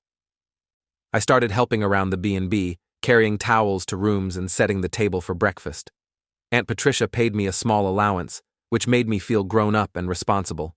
At school, I made friends easily. My teachers sent home notes praising my improvement. I didn't feel the need to act out anymore. After living with Aunt Patricia for about 6 months, I finally told her the truth about my time with my parents. I explained how they ignored me at home but pretended to be perfect parents in public. I told her about the corner punishments and the threats to keep quiet. I thanked her for saving me. Aunt Patricia cried that night, which confused me because I thought I was telling her good news that I was happy with her. The next time my parents called, one of the rare times they did, I noticed Aunt Patricia's voice was colder. Her answers shorter. She became protective of me in a way I had never experienced before. Over the next 12 years, I saw my parents only at major family events like weddings or funerals. We exchanged pleasantries, but nothing more. I learned I had a sister named Miranda, who was now around 11 years old. We never developed a relationship. Family gossip suggested Miranda was having behavior problems, talking back to teachers, being rude to adults, getting into trouble at school. I'm now 19 and attending college near Aunt Patricia's home, studying hospitality management with plans to take over her business someday. I still visit her on weekends, helping with the B&B and learning the financial side of things. Last weekend, while I was visiting Aunt Patricia, my parents called her house phone. They don't have my number, and I prefer it that way. Aunt Patricia answered, then passed the phone to me with a look of concern on her face. The conversation started with awkward small talk. They asked about college and congratulated me on my grades. Then my father cleared his throat and said they wanted another chance. They suggested I reconnect with them and possibly move back home after college graduation. I asked why now after 12 years of near silence. That's when my mother admitted the truth. Miranda was becoming a problem child and causing them social embarrassment. They wanted me back as their success story to show off to friends and family. I immediately refused. I told them I wouldn't be used as a pawn in their social games. I reminded them that my life improved dramatically after I left their care. I gave all credit to Aunt Patricia, making it clear she was the one who raised me, not them. My father got defensive and brought up the monthly checks they sent to Aunt Patricia for my care. I laughed and told him the amount barely covered my basic needs. Aunt Patricia supplemented it from her own savings to give me a decent life. Their contribution was the bare minimum required by law, nothing more. My mother then called Miranda a failure and demanded I help them as their son. That was the breaking point. I told them they weren't my family in any meaningful sense of the word. Aunt Patricia was my family. I told them to leave us both alone. So, am I the a-hole for telling my biological parents they're not my real family after they abandoned me and now want me back to improve their image? Update 1. It's been a week since I posted, and I want to thank everyone for their supportive comments. The overwhelming consensus seems to be that I'm NTA, which honestly helps validate what I've been feeling since my last post. My parents haven't stopped trying to contact me. They've been calling and texting from new numbers and creating new social media accounts after I block each one. Their messages range from guilt trips about tearing the family apart to demands that I apologize for my disrespectful behavior. I've ignored all of them. I talked to Aunt Patricia about the situation last night. She agreed with my decision to cut contact and shared some information she learned from other family members. Apparently, Miranda was caught shoplifting at a local mall last month. When confronted by security, she threw a massive tantrum in front of several of my parents' friends who happened to be shopping there that day. To make matters worse, this incident occurred just days before Miranda's 11th birthday party. During the party, 2 of my mother's sisters questioned my parents' discipline methods in front of other guests. They suggested that my parents had spoiled Miranda rotten while simultaneously failing to set proper boundaries. This public criticism seems to be what pushed my parents to reconnect with me. They're desperate to counter accusations of failed parenting. Aunt Patricia also revealed something I never knew. When my parents first sent me to live with her, many family members expressed disapproval. They felt my parents were taking the easy way out instead of addressing my behavioral issues. However, my parents managed to spin the story, claiming they made the difficult decision to send me to Aunt Patricia because her quiet coastal town would be better for my special needs. Needs I apparently didn't have once I was in a stable environment. The more I learn about my parents' manipulation, the more certain I am about my decision to keep them out of my life. I actually feel sorry for Miranda. Our parents failed both of us, just in different ways. They neglected me until I became inconvenient, then shipped me off. With Miranda, they seem to have swung to the opposite extreme. Overindulgence combined with emotional neglect when she doesn't fit their perfect image. I find it disturbing that they're already labeling Miranda a failure. At 11 years old, she's still a child trying to navigate a complicated home environment. Her acting out is probably serving the same purpose mine did, getting attention from parents who only care when it affects how others see them. Some family members have reached out to ask why I won't help my parents with Miranda. They don't understand that my parents don't want actual help. They just want a prop to display if they truly wanted assistance with Miranda's behavior. They'd seek professional guidance, not drag back the son they abandoned 12 years ago. Yesterday, I received a long email from my father explaining how much they've grown as parents since sending me away. He claimed they realized their mistakes with me and did better with Miranda. If that's true, why is Miranda exhibiting the same kinds of behaviors I did? And why are they calling her a failure instead of recognizing her actions as cries for help? I've decided that if they contact me again with more guilt trips, I won't hold back. I'll tell them exactly what I think of their parenting, both with me and with Miranda. I know confrontation isn't always the answer, but sometimes people need to hear the unfiltered truth. In brighter news, I've been excelling in my hospitality management program. One of my professors recommended me for an internship at a luxury resort next summer. The experience will be valuable when I eventually take over Aunt Patricia's business. She's already started teaching me about property taxes, insurance, and the financial aspects of running a B&B. Aunt Patricia continues to be my rock through all this. Last night, she pulled out old photo albums showing my transformation after moving in with her. In the earliest pictures taken during my first weeks at the B&B, I looked withdrawn and small. My eyes were always down, my shoulders hunched. As the albums progressed, I could see myself standing taller, smiling more, looking directly at the camera. By the time I reached high school, I was unrecognizable from that scared 7-year-old. I asked Aunt Patricia why she took me in without question. She explained that she always wanted children, but never found the right partner. When my parents called about sending me to her, she jumped at the chance. She admitted she had no idea about the neglect I'd experienced until I opened up months later. By then, she had already fallen in love with being my guardian and couldn't imagine life without me. I'll update again if anything significant happens with my parents. For now, I'm focusing on school and helping Aunt Patricia prepare the B&B for the upcoming tourist season. Update 2. Things have escalated dramatically since my last update. My parents called from yet another new number last week, and I finally snapped. I was already stressed from midterm exams and lack of sleep when the call came.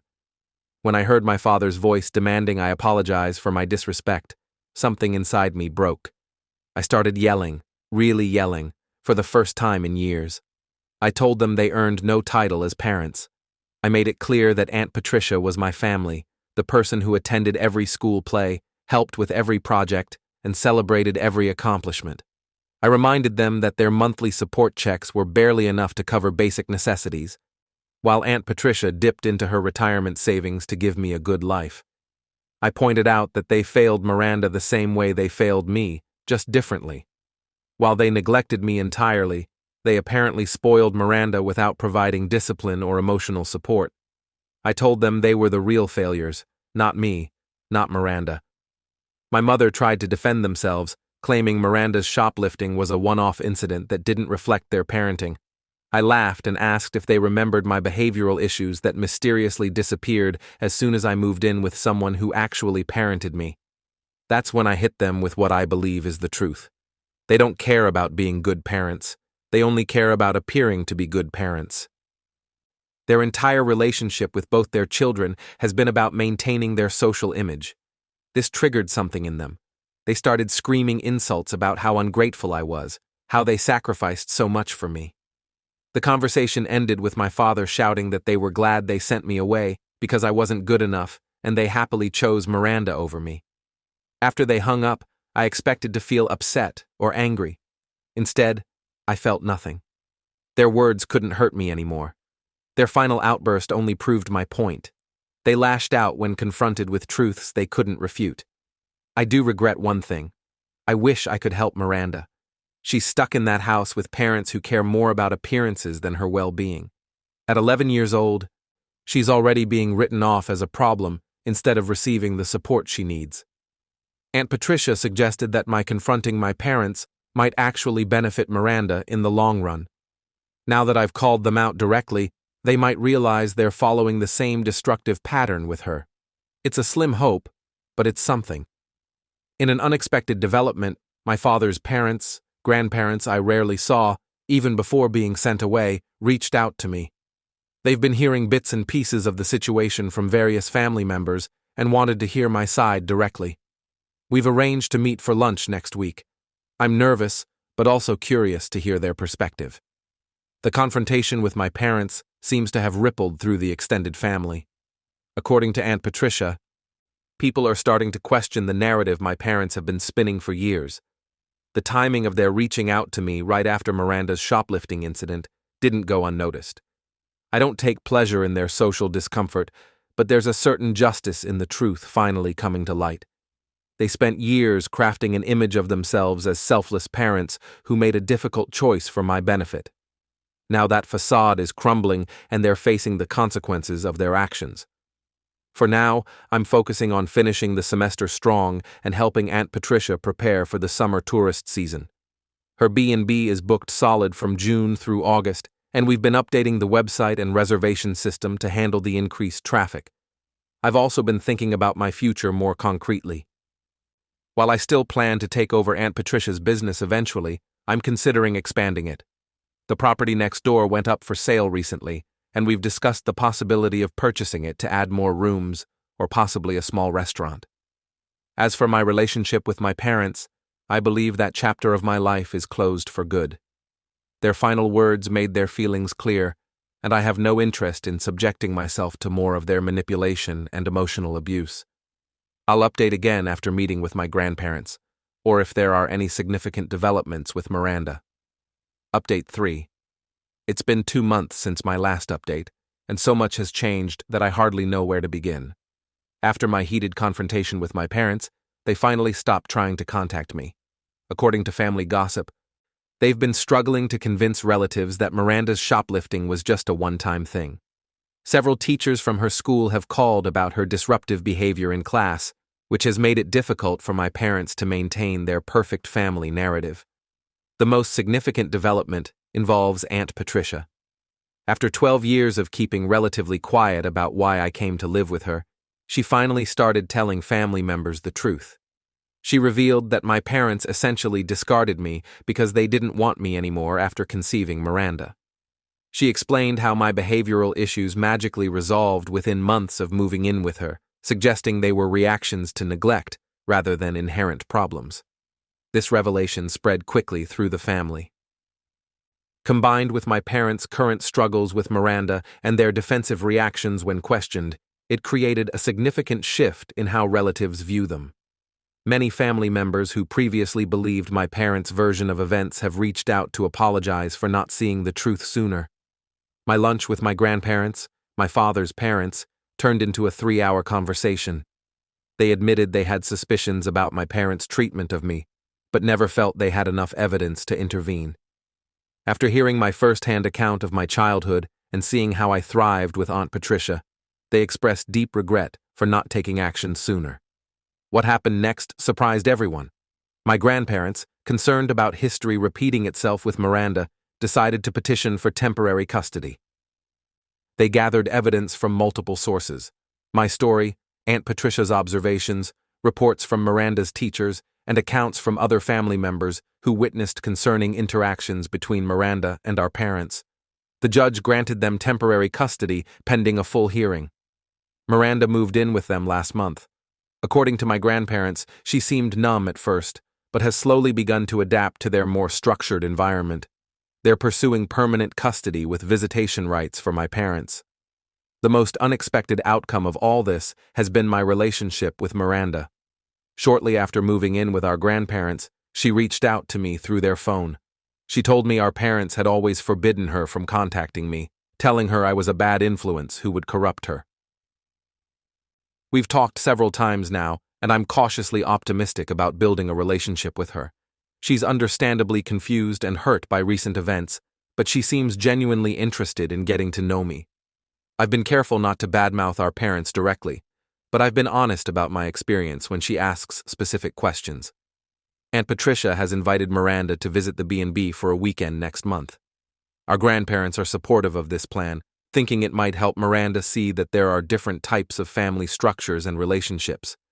I'm both nervous and excited about spending time with my sister in the place that became my true home. As for my parents, they've become increasingly isolated within the family. Their attempts to paint themselves as victims have largely fallen flat as more relatives learn the truth about their treatment of both their children.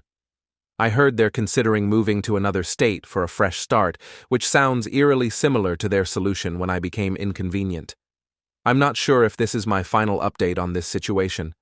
Life has a way of taking unexpected turns, as the past few months have clearly shown. What I do know is that I'm exactly where I need to be with people who genuinely care about me. Aunt Patricia continues to be my anchor, and I'm grateful every day that she took in a troubled 7-year-old and gave him a real home. If there's one thing I've learned from all this, it's that family isn't defined by DNA. It's defined by who shows up, who stays, and who makes room in their heart, even when it's difficult. Story 6. My girlfriend kept bragging about dating a doctor and demanding marriage after 5 months, so I tested her motives and discovered the ugly truth. I'm a 33-year-old cardiologist who thought I'd found the love of my life, until some very obvious red flags made me question everything about our relationship. What started as a fairy tale romance turned into a harsh lesson about people's true motivations when money and status are involved. I met Sophia 6 months ago at a bar while out with friends, and honestly, it felt like love at first sight. She was absolutely stunning, easily the most beautiful woman I'd ever seen in person. We started talking and immediately hit it off, going on several amazing dates before making things official after about a month. I was completely smitten with her sense of humor, her enthusiasm for life, and of course, her incredible looks. The chemistry between us was undeniable, even though we didn't share many common interests. We could talk for hours about the most mundane topics and still have fun together. We said we loved each other after 4 months, and I genuinely believed we both meant it. Everything seemed perfect, which is probably why I ignored some early warning signs that should have been obvious. When Sophia introduced me to her friends, she made a point of bragging about me being a doctor. At first it seemed light-hearted, so I laughed it off and even played along with the joke. When she introduced me to her parents, she did the same thing, but with even more enthusiasm. I started feeling a little uncomfortable with all the attention on my profession, but I chalked it up to her being proud of me. Things escalated over the following month when she started dropping heavier hints about marriage and children. She never explicitly said we would get married and have kids, but the implications were crystal clear. I'd always been fairly modest about my career. I hate telling people I'm a doctor and usually avoid the topic entirely. But Sophia seemed to bring it up in every social situation. The breaking point came at a charity event she was involved with. Every single person she introduced me to that night heard the same speech. "Hello, this is my lovely boyfriend and the man I will spend my life with. He's a cardiologist, you know." The "man I will spend my life with" comment hit me like a truck. She might as well have called me her future husband in front of complete strangers. By this point, we'd been living together for 2 months since she'd moved in after just 3 months of dating. I was paying all the bills, buying furniture and appliances, covering all our expenses while she worked part-time in retail. She did contribute by handling most of the household chores like cooking, cleaning, and laundry, but financially, I was supporting both of us entirely. The more I thought about our relationship timeline, the more concerned I became.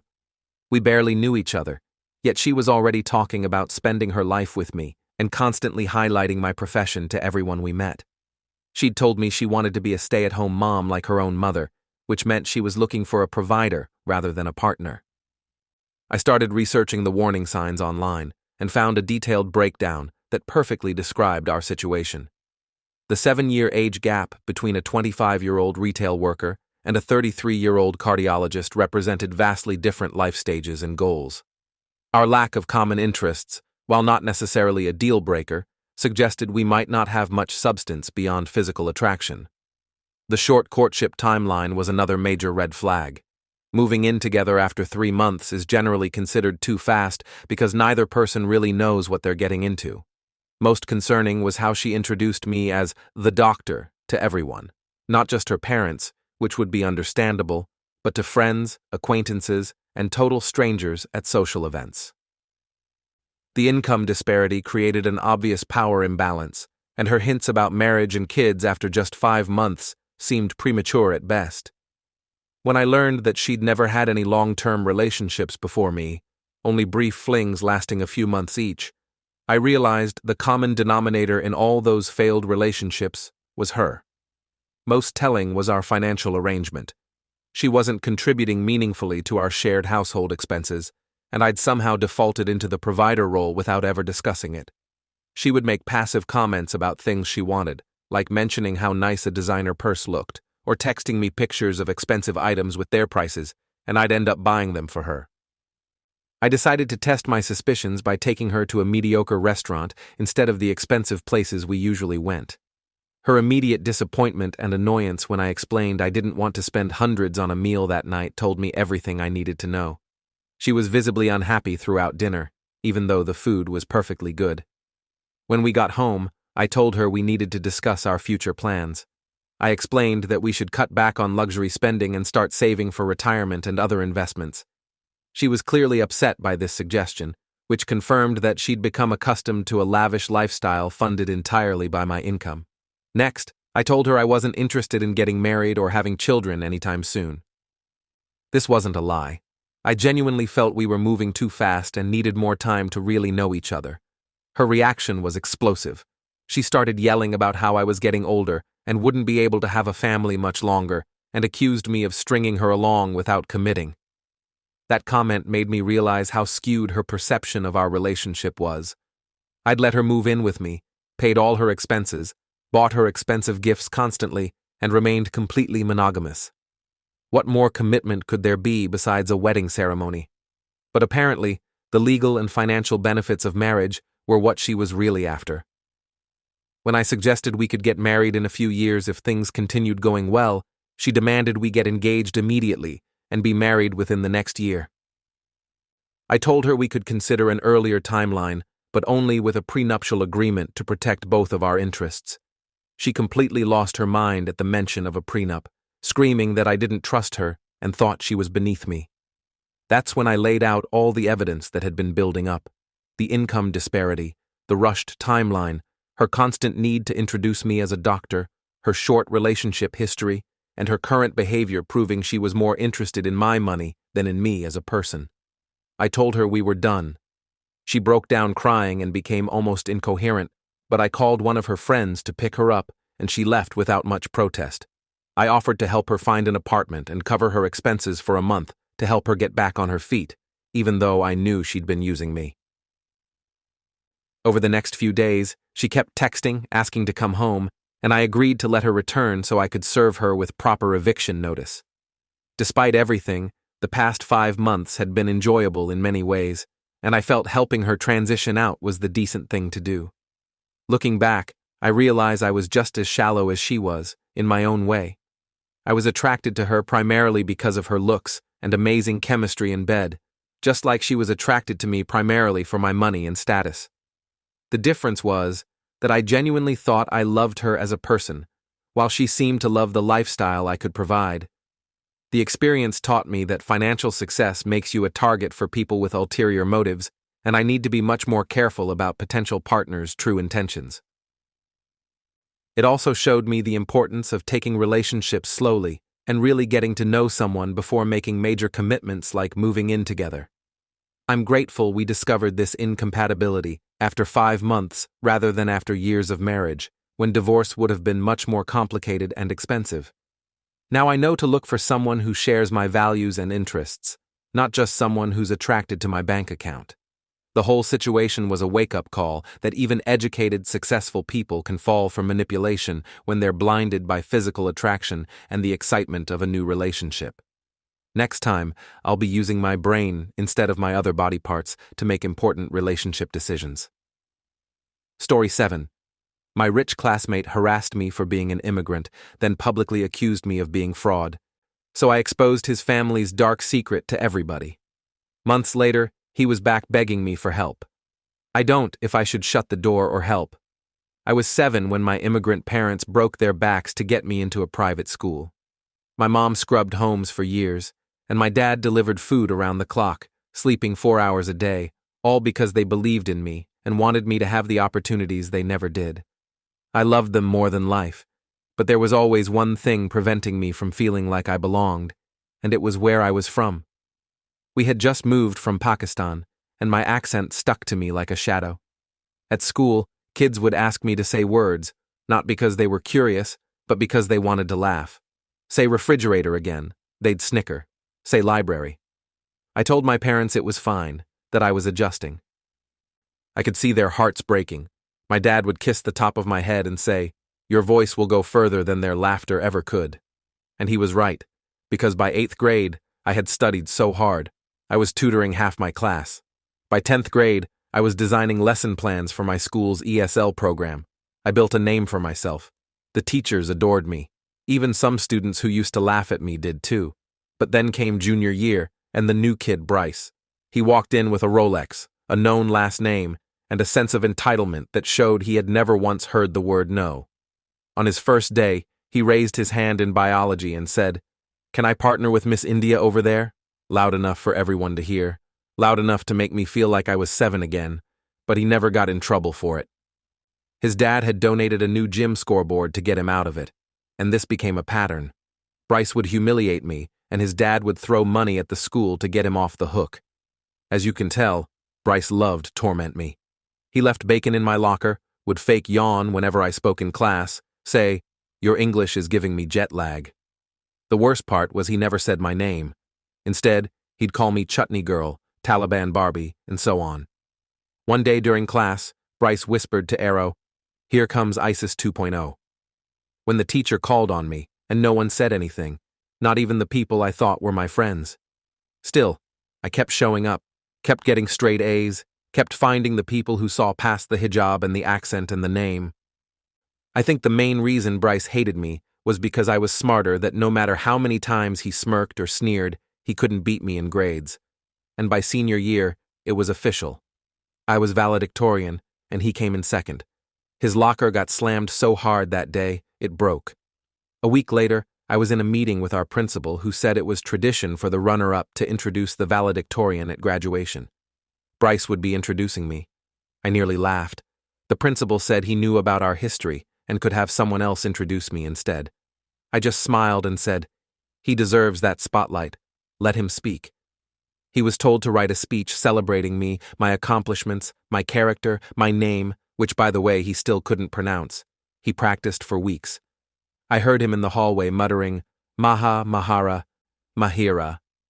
The night before, my parents ironed my gown and sewed Quran verses into the hem. My dad polishing my medal like it was made of gold, and my mom whispered, "Whatever happens tomorrow, you've already won." The day of graduation came and my parents were in the front row. My mom wore her best hijab, navy blue with gold trim. My dad had on the same suit he wore when he got his U.S. citizenship. Bryce took the stage, stumbled on my name twice, then forced it out through gritted teeth. The brilliant Mahara, perfect pronunciation. I walked across the stage, took the mic, and said, "Bryce, thank you for that introduction. I know public speaking is hard, especially when it's not about you." And the crowd laughed. I spoke about resilience, about names, about how pronunciation isn't hard, it just takes respect, and how some kids get trophies for showing up while others get punished for daring to exist too loudly. I'm here not just because I studied hard, but because my parents believed in me more than the world doubted me. The applause was louder than I'd ever heard it until Bryce rushed back to the mic and shouted, "I think everyone should know that Mahara was born here. She's not even from Pakistan. She just pretends to be with her fake accent. She lied about where she was born, and those lies will get her rejected from Ivy School." The gasp that followed hit me like a slap, like a betrayal. Like every time someone tried to make me feel small, I saw my parents, my mother clutching her purse, my dad already moving to stand, but I took the mic back and said, "That isn't true. My parents and I immigrated here. I am proud of my culture and heritage, and it hasn't kept me from any school. In fact, I accepted a full ride at Columbia just last week." Thankfully, the crowd clapped and cheered as Bryce backed away. Later, I posted a photo. Me and my cap and gown holding my parents' hands, captioned, "Born in Karachi, raised in chaos, built for better." Everything was going amazing until Bryce posted a video on his account that shifted my entire view of him. The video was him standing in his bedroom looking straight at the camera.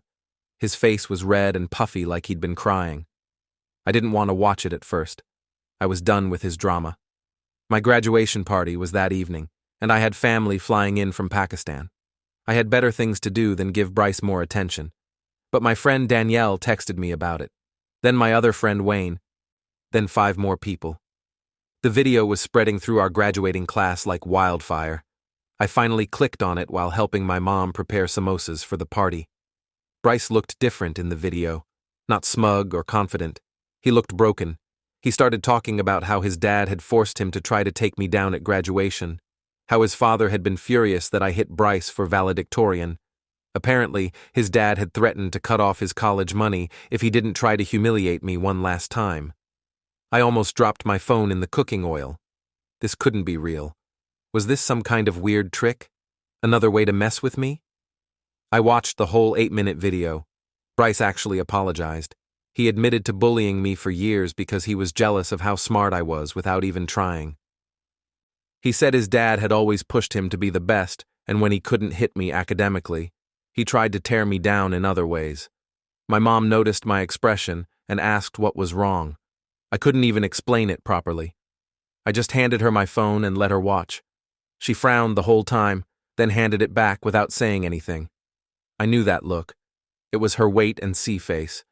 She didn't trust Bryce either. The party that night was amazing.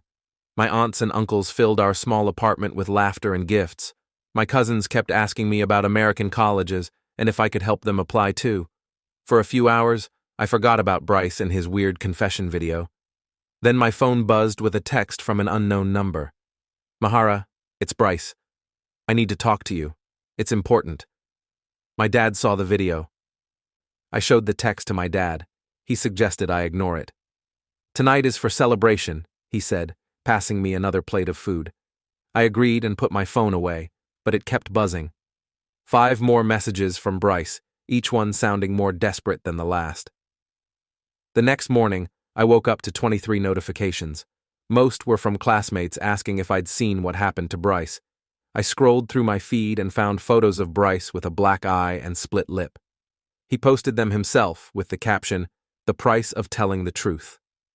I felt sick. Had his dad done this? I showed my parents and they looked concerned too. My dad said, "Sometimes family can be the most dangerous when they feel betrayed." I decided to text Bryce back just to check if he was okay, nothing more. He responded immediately, asking to meet at the coffee shop near school. My parents weren't thrilled about the idea, but my dad offered to drive me and wait outside. I agreed to 15 minutes max. When I walked in, Bryce was sitting in the corner, hunched over a cup. His face looked worse in person. The bruising around his eye had turned a deep purple. He flinched when I sat down across from him. "My dad's losing it," he said quietly. The video got back to his business partners. Everyone's talking about how he pushed his son to bully a Pakistani immigrant girl. His company does a lot of business in South Asia. It's bad. I didn't feel sorry for Bryce's dad, not even a little bit. "Why did you make that video?" I asked. Bryce stared into his coffee. "Because you embarrassed me at graduation, not by beating me academically. You earned that. But when you handled my accusations so perfectly, everyone cheered for you. I realized I'd been the villain in your story all along. And for what? To please my dad. I didn't know what to say. 4 years of torment, and now he wanted what? Forgiveness? Understanding? My dad wants me to say I was hammered when I made the video, but I made everything up for attention. He wants me to publicly call you a liar again." I stood up immediately. "I'm not getting involved in your family drama, Bryce. You made my life hell for years. Figure this out yourself." As I turned to leave, Bryce grabbed my wrist. Not hard, but enough to make me stop. "He's threatening to pull my college tuition. If I don't do it, I'll lose everything." I pulled my arm away. "Welcome to consequences, Bryce. Some of us have been living with them our whole lives." I walked out and got into my dad's car. He could tell I was upset and asked what happened. I told him everything on the drive home. When we pulled into our apartment complex, he turned to me with that thoughtful look he gets. "Sometimes, Beta, the people who hurt us are hurting too. It doesn't excuse what they did, but it might explain it." I nodded, but didn't respond. I spent the rest of the day helping my relatives pack for their flights home. My aunt kept asking about the boy from the video and if I was going to forgive him. I honestly didn't know. That night, Bryce posted again. This time, it was a formal retraction of his apology video. He claimed he'd been emotional after losing valedictorian and made up lies about his father. He apologized to his dad publicly and called himself immature. The comments were brutal. Nobody believed him. I stared at my phone for a long time before typing out a message to Bryce. "I saw your post. Are you okay?" His response came hours later. "No, I didn't sleep well that night. I kept thinking about Bryce's face at the coffee shop, the fear in his eyes. I'd spent years hating him, but now I just felt confused." The next morning, I woke up to another text from him. "Can we talk again?" "Not in public." I showed my parents the messages. My mom was firmly against meeting him again. My dad was more thoughtful. After a long discussion, we agreed I could meet Bryce at the public library. My mom would come with me, but sit at another table nearby. Safety first. When we got to the library, Bryce was already there, wearing sunglasses inside. He took them off when I sat down. His eye looked even worse. There was now a yellowish tinge around the edges of the bruise. "My dad took my car keys," he said without preamble. "He's monitoring my phone. I had to borrow my neighbor's laptop to message you.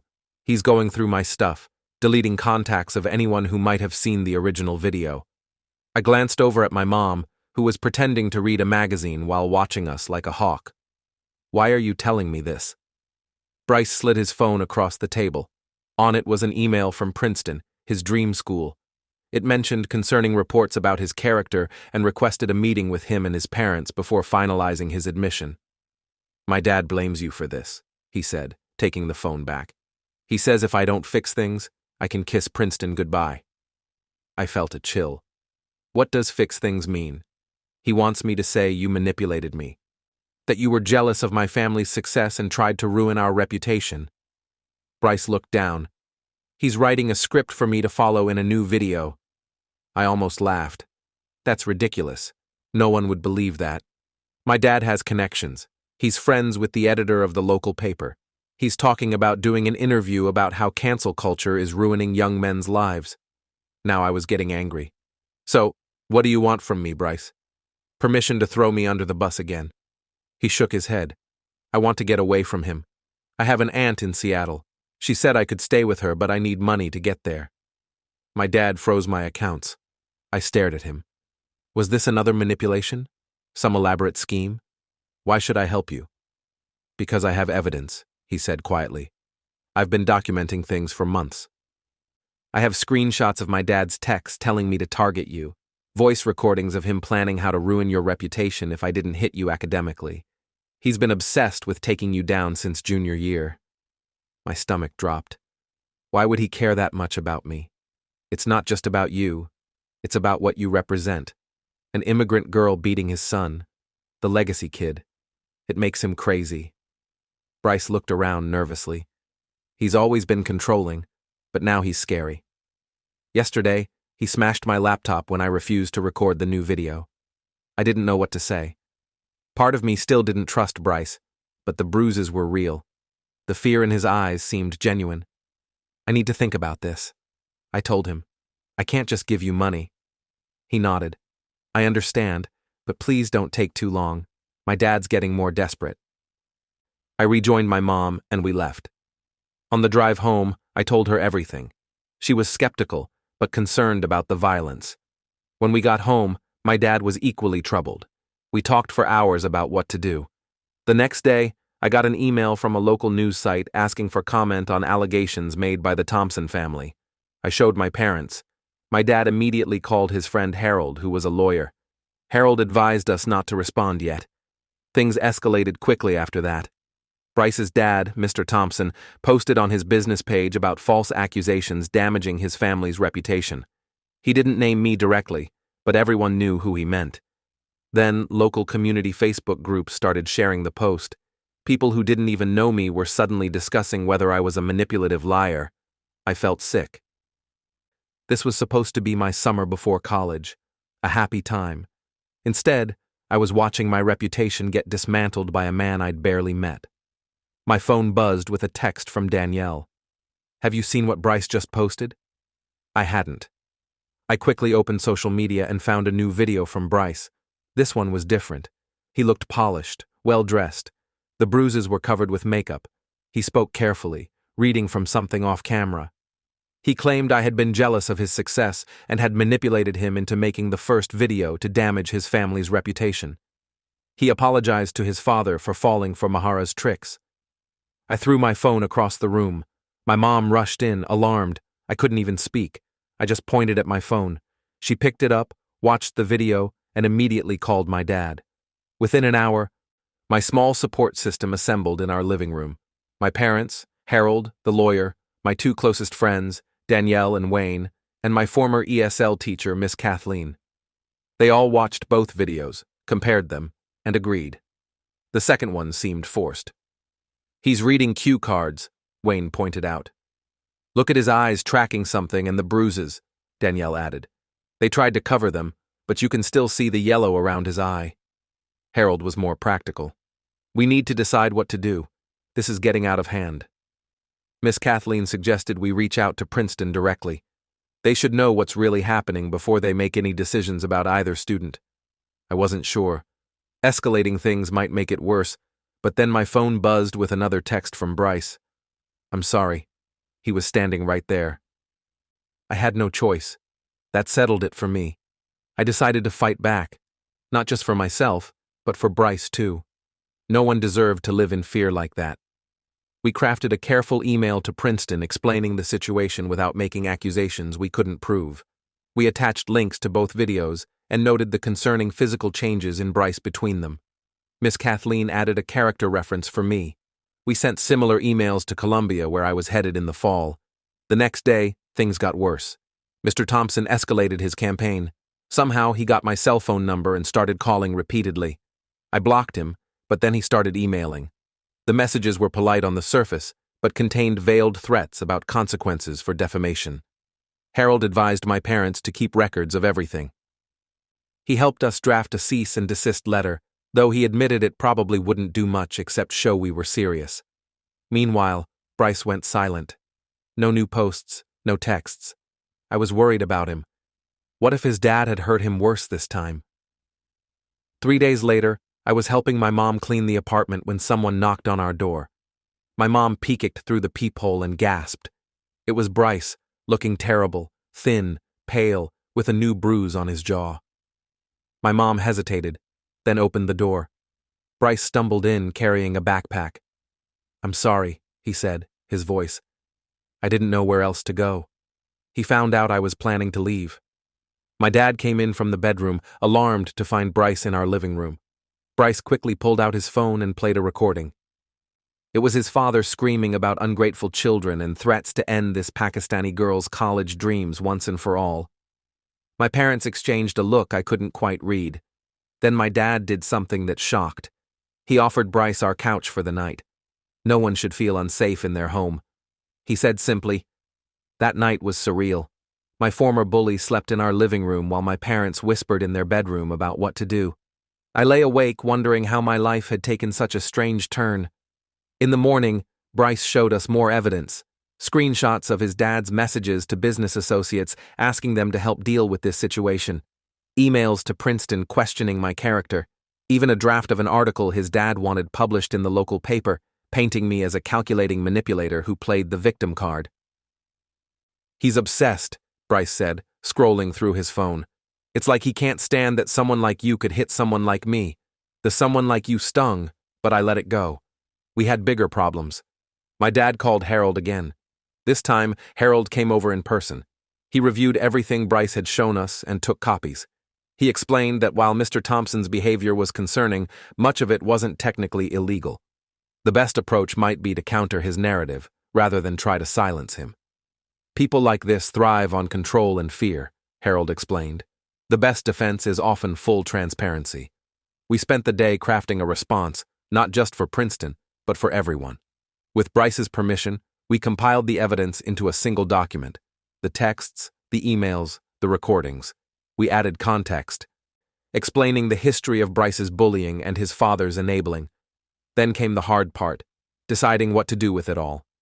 "If we make this public, your dad will retaliate." I told Bryce, "Are you ready for that?" He looked scared, but nodded. "I can't live like this anymore, and I can't let him hurt you because of me." That afternoon, we sent the complete file to both Princeton and Columbia. We also shared it with our school principal and the school board, not to get anyone in trouble, but to protect ourselves from whatever might come next. Bryce stayed another night on our couch. His phone kept ringing with calls from his dad, which he ignored. In the morning, he got an email from Princeton requesting a private meeting with him without his parents. It seemed they were taking the situation seriously. I felt a weight lifting. Maybe this would all work out. Then my mom got a call from a friend who cleaned houses in Bryce's neighborhood. Mr. Thompson was telling people I had kidnapped his son. He was threatening to call the police. Panic set in. This was getting dangerous. Harold advised us to be proactive. Bryce called the non-emergency police line himself and explained he had left home voluntarily because he felt unsafe. They took his information, but seemed unconcerned since he was 18. Still, we knew Mr. Thompson wouldn't give up easily. He had money and connections. He was used to getting his way. That evening, as we were eating dinner, someone pounded on our door. Through the peephole, we could see Mr. Thompson, red-faced and furious. My dad told us to stay back while he handled it.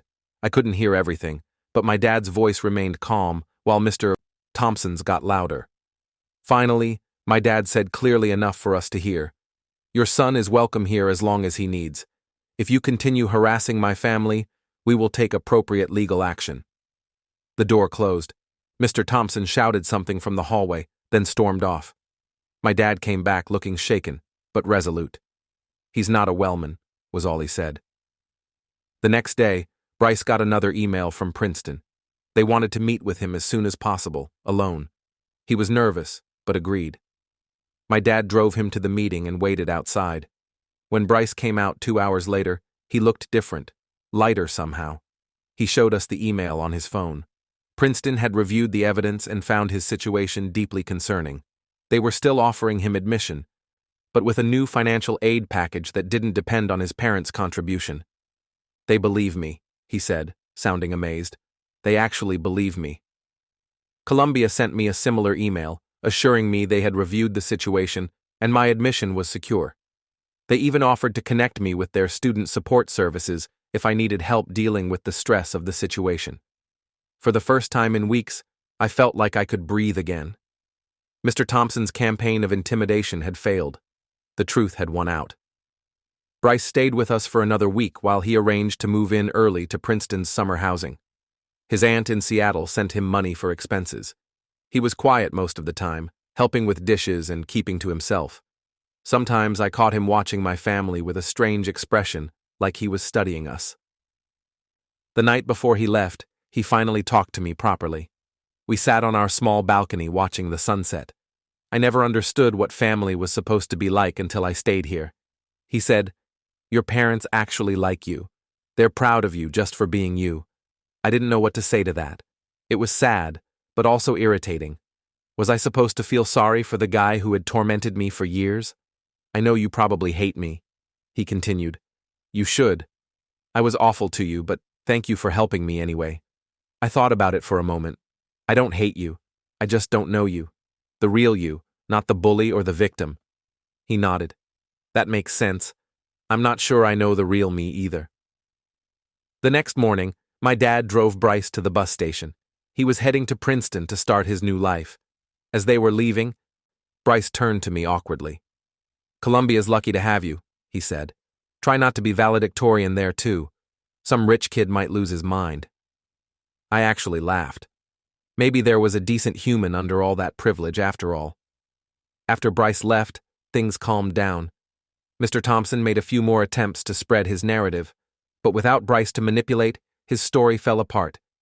People stopped paying attention. The community moved on to new drama. I spent the rest of the summer preparing for Columbia. I worked at the library, saved money, and helped my mom with her cleaning business. Normal life resumed. Then, 2 weeks before I was set to leave for New York, I got a letter. Actual paper mail, which almost no one sends anymore. It was from Bryce. Inside was a check for $5,000 and a note for your first semester expenses. It's my money, not his. I've been saving it since I was 12. Consider it 4 years of apology. No strings attached. I showed my parents. They were as shocked as I was. My dad suggested I return it. My mom wasn't so sure. "He's trying to make amends," she said. "Sometimes people need that for themselves as much as for others." I thought about it for days. Part of me wanted nothing from Bryce. Another part recognized the gesture for what it was, a genuine attempt to right some wrongs. In the end, I decided to accept half and return half. I wrote back thanking him, but explaining I couldn't take it all. I suggested he donate the rest to an ESL program or immigrant support organization. His response came quickly, already done. The other half went to the Pakistani Students Association at Princeton. I'm joining as an ally. They were skeptical until I mentioned your name. I smiled at that. My name, the one he couldn't pronounce for years, the one he had to say in front of 600 people, the one that now opened doors for him instead of the other way around. Maybe my dad had been right all along. My voice had indeed gone further than their laughter ever could. I got another email from Bryce a few days later with a link to the Princeton Pakistani Students Association's Instagram. They'd posted a picture of a donation check with rice in the background, looking awkward but sincere. The caption thanked him for his generous contribution to support cultural awareness programming. I showed my mom, who just nodded like she'd expected it all along. Summer was winding down fast. My Columbia move-in date was circled on our kitchen calendar in red marker. My parents had already taken time off work to drive me to New York. I spent most days packing and repacking my suitcases, trying to figure out what I'd need and what I could leave behind. Wayne threw me a going-away party at his house. Almost everyone from our graduating class showed up, even people I barely knew. It felt weird being the center of attention after spending so many years trying to blend in. Danielle made a slideshow of photos from elementary school through graduation. I cringed seeing my awkward middle school photos, but laughed along with everyone else. The party was in full swing when I got a text from Bryce. "How's Creole life treating you?" I stepped outside to respond. We'd been texting occasionally since he left. Nothing beat, just checking in. I told him about the party and asked how Princeton was. He sent back a photo of his dorm room already set up with posters and a mini fridge. He'd moved in early for a summer bridge program. Making friends, I texted trying. "It's different here. Nobody knows about my dad or what happened. Fresh start." I was about to respond when Danielle poked her head out the door. "Hey, we're cutting the cake. Who are you texting so secretly?" I put my phone away. Nobody important. The cake had Columbia's newest lion written in blue icing. Everyone sang and cheered. For a moment, I forgot about all the drama with Bryce and his dad. This was how senior summer was supposed to feel. The next morning, I woke up to a news alert on my phone. I almost ignored it until I saw the headline. Local business leader Gregory Thompson steps down amid controversy. I sat up so fast I got dizzy. The article was vague about details, just saying he was leaving his position for personal reasons and to focus on family matters. But the timing couldn't be coincidental. I forwarded the link to Bryce with a question mark. His response came hours later. Bored forced him out. Too many rumors about his behavior. He's blaming me, of course. I felt a weird mix of satisfaction and worry. "Are you okay?" Better than ever. He can't control me anymore. I showed the article to my parents at breakfast. My dad read it carefully, then sat down his coffee. "Sometimes consequences find people in their own time," he said. My mom nodded in agreement. The next week flew by in a blur of last-minute shopping and packing. My parents bought me new sheets for my dorm bed and a laptop for classes. My mom kept adding more food to my suitcase like I was heading to a desert island instead of a university with dining halls. The night before we left for New York, I couldn't sleep. I sat on our small balcony, looking at the stars and thinking about everything that had happened. 4 years of bullying, the graduation showdown, Bryce's confession, and his dad's meltdown. It felt like I'd lived an entire lifetime in just a few months. My phone buzzed with a text from Bryce. "Nervous about tomorrow? How did you know I'm leaving tomorrow? You mentioned it last week. I have a good memory for some things." I smiled despite myself. "Yeah, nervous but excited. You classes start Monday. I joined the debate team already. And that Pakistani Students Association, they're teaching me Urdu phrases. Careful, your pronunciation was always terrible." "I'm practicing.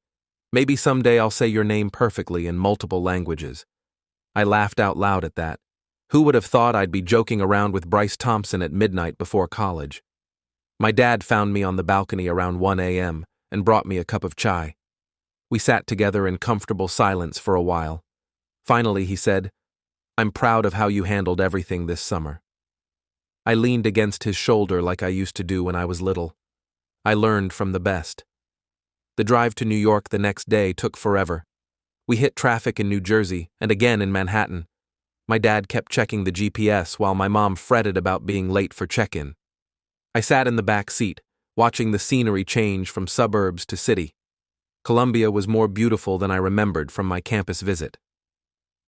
The historic buildings looked like something from a movie. My dorm was in a newer building with air conditioning, which my mom was very excited about. We parked in the unloading zone and started carrying my stuff up to my room. My roommate, Julia, was already there with her parents. She was from California and seemed nice enough. We awkwardly divided the room while our parents made small talk. Her dad kept mentioning their beach house, and I could tell my parents felt out of place. After we finished setting up my side of the room, my parents took me to dinner at a small Pakistani restaurant they'd researched beforehand. My mom cried a little when the food came. It tastes like home, she said. I held her hand across the table. We walked around campus after dinner. My dad kept taking photos of everything. Me in front of the library. Me by the main gates, me next to random statues. My mom kept pointing out emergency phones and reminding me to always walk with friends at night. When it was time for them to leave, I walked them back to the car. My mom hugged me so tight I could barely breathe. My dad kissed the top of my head like he used to when I was little. Your voice will go further than you can imagine, he whispered. I cried as they drove away. Standing alone on a New York City street, I felt smaller than I had in years. What if I couldn't handle college? What if I didn't make friends? What if everyone here was smarter than me? I was still wiping away tears when my phone buzzed. It was Bryce again. First day going okay. I was about to type Vine when I decided to be honest instead. Parents just left feeling a bit lost. Normal. I cried in the shower my first night so my roommate wouldn't hear. That made me smile. Thanks for telling me that. I'll hold it over you forever. I deserve that. Hey, did you know Princeton and Columbia have a bunch of joint events, academic competitions and stuff? Are you suggesting we might see each other again? Maybe, if you don't mind. I promise to pronounce your name correctly. I walked back to my dorm thinking about that. Did I want to see Bryce again? The boy who had made high school hell, but then showed me a different side of himself. I wasn't sure. Orientation week was a whirlwind of activities. I met so many people I couldn't keep their names straight. My roommate Julia turned out to be really nice, if a bit sheltered. She'd never had a non-white friend before and asked some awkward questions. But she was genuinely trying to learn. Classes started, and I quickly fell into a routine. The workload was intense, but exciting. I joined the Muslim Students Association and the Pre-Med Society. I made friends with a girl named Andrea from my chemistry class and a guy named Gray from the dorm floor below mine.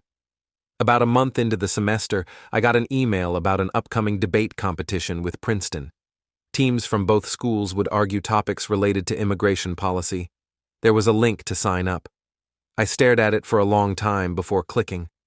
I wasn't on the debate team, but the email said they were looking for students with personal perspectives on immigration. That was definitely me. The tryouts were the following week. I prepared a short speech about my family's experience immigrating to America. When my turn came, I spoke clearly and confidently the way I had at graduation. The debate coach, Professor Lawrence, nodded approvingly throughout. I made the team. We had 2 weeks to prepare for the competition, which would be held at Princeton. I threw myself into research, staying late at the library most nights. My roommate, Julia, brought me coffee and snacks, joking that she only saw me when I came back to change clothes. The day of the competition arrived faster than I expected. Our team took a bus to Princeton early that morning.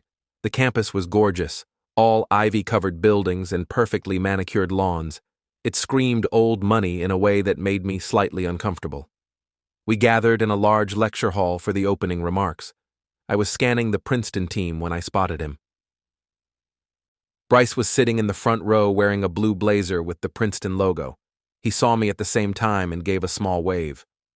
During the first round, Columbia faced a different Princeton team. We won easily. I didn't speak much, just presented some statistics to support our main argument. The second round was tougher, but we pulled through. For the final round, we were up against Bryce's team.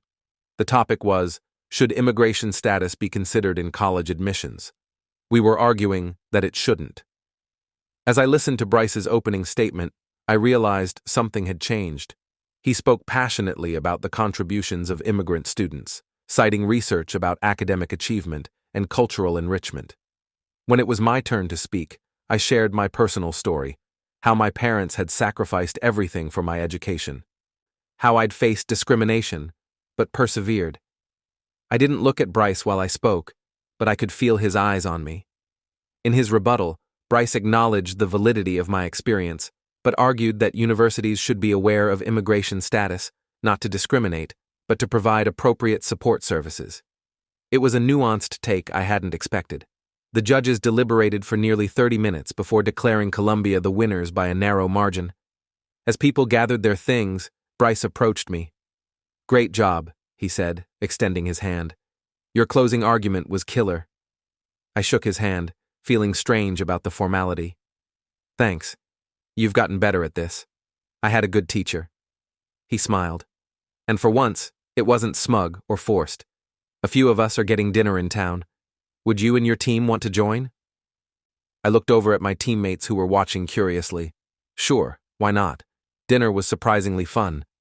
Bryce introduced me to his friends without mentioning our complicated history. Just this is Mahara.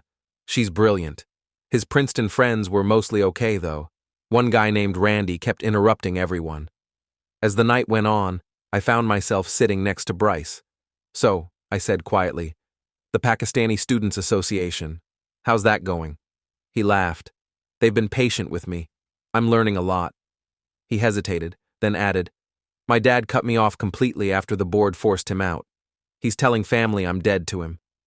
I'm sorry, I said, and meant it. Bryce shrugged. Don't be. I'm figuring out who I am without him. It's hard, but good. He took a sip of his water. How are your parents? They call every day. My mom sends me Pakistani food through this app that delivers from home kitchens. My dad keeps sending articles about successful women in medicine. They sound amazing, Bryce said. You're lucky. I nodded. I know. After dinner, as our teams were saying goodbye, Bryce pulled me aside. Kolya has a debate tournament next month. We'll probably see each other there. Probably. I agreed. I'd like that, he said simply. As our bus drove back to New York, I thought about how strange life could be. The boy who once called me Taliban Barbie was now someone I might actually want to see again. Not as a friend, exactly. We had too much history for that, but as something new, two people getting to know each other from scratch. I texted my parents when I got back to my dorm. My dad responded immediately with a string of proud emojis. My mom called a minute later, wanting to hear every detail of our victory. After we hung up, I sat on my bed and opened Instagram. Bryce had posted a photo of both debate teams at dinner. He tagged me with the caption, "Losts to the best today, rematch next month at Columbia."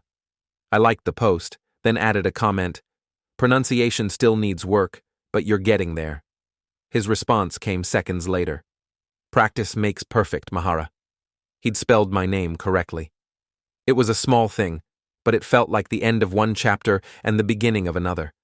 Whatever came next, friendship, rivalry, or something else entirely, at least it would start with my name, said properly. I closed my laptop and got ready for bed, thinking about the debate tournament next month and all the months after that. College stretched before me, full of possibilities I couldn't have imagined a year ago. I fell asleep smiling, dreaming of future victories,